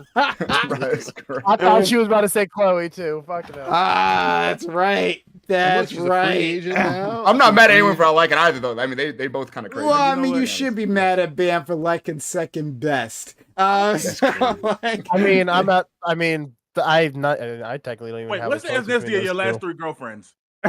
Me? Oh, What's the Me or ethnicity of him? your last 3 oh girlfriends? I know this is personal. no. Mine, Friends now, yeah. bro. That's what you He's got from me Texas, confused. he I don't be knows the locking myself down like that. No, I'm Hey. playing. He's Last from girl Texas, was he knows the answer. Hispanic. Last girl was Okay. Hispanic, but that was like years ago. Okay. Since then, it's just been whatever. I just come and move You around. trying to pull a baddie? There's a show I can recommend to you. They're looking for people. But, You Uh, it's like, you there's a still balloon cool. show I I'm about watch to say and the Yu Yu Hakusho is the only thing saving you right now. Like you That's just- crazy. Yu Yu Hakusho wait. is like brought you back. I guess I just don't have a Josh, vision for Josh, the you don't band. got to appeal Listen. to him, right? This is my platform. You appeal to me. Halle Berry was the correct Bailey was a correct pick. Thank you so much, right? For proving you know, and that you don't like. You think better yourself. You don't settle for a second best. You go It's for a the. running joke. They both bad. Like just let you know, it's a running joke we've had. They're both obviously like beautiful women. I just I'm pretty lean. sure I lean Smooth started Chloe and this niggas argument, like by the way. have been coming at me about it. Like, nah, Halle's better. But I'm like, so I thought you was gonna help me out, but you wasn't. Now, all I got is just me and Joe. It's me and Joe against the Personally, world. That's all we got. Now you fine, bro. I'm chilling. I'm Personally, chilling. I don't even remember what they look like myself. I didn't look into it. It's So. all right, Okay. black All woman. right. You Well, would probably be a Razor can have a stream where he looks up thirst trap pictures, right? And you can all follow him. So I'm gonna send you off to Razor's place, right? And you guys can enjoy streaming with him. But yeah, this has been great, especially the part where we get to dunk on Bam. And once again, it's been proven who is number one. I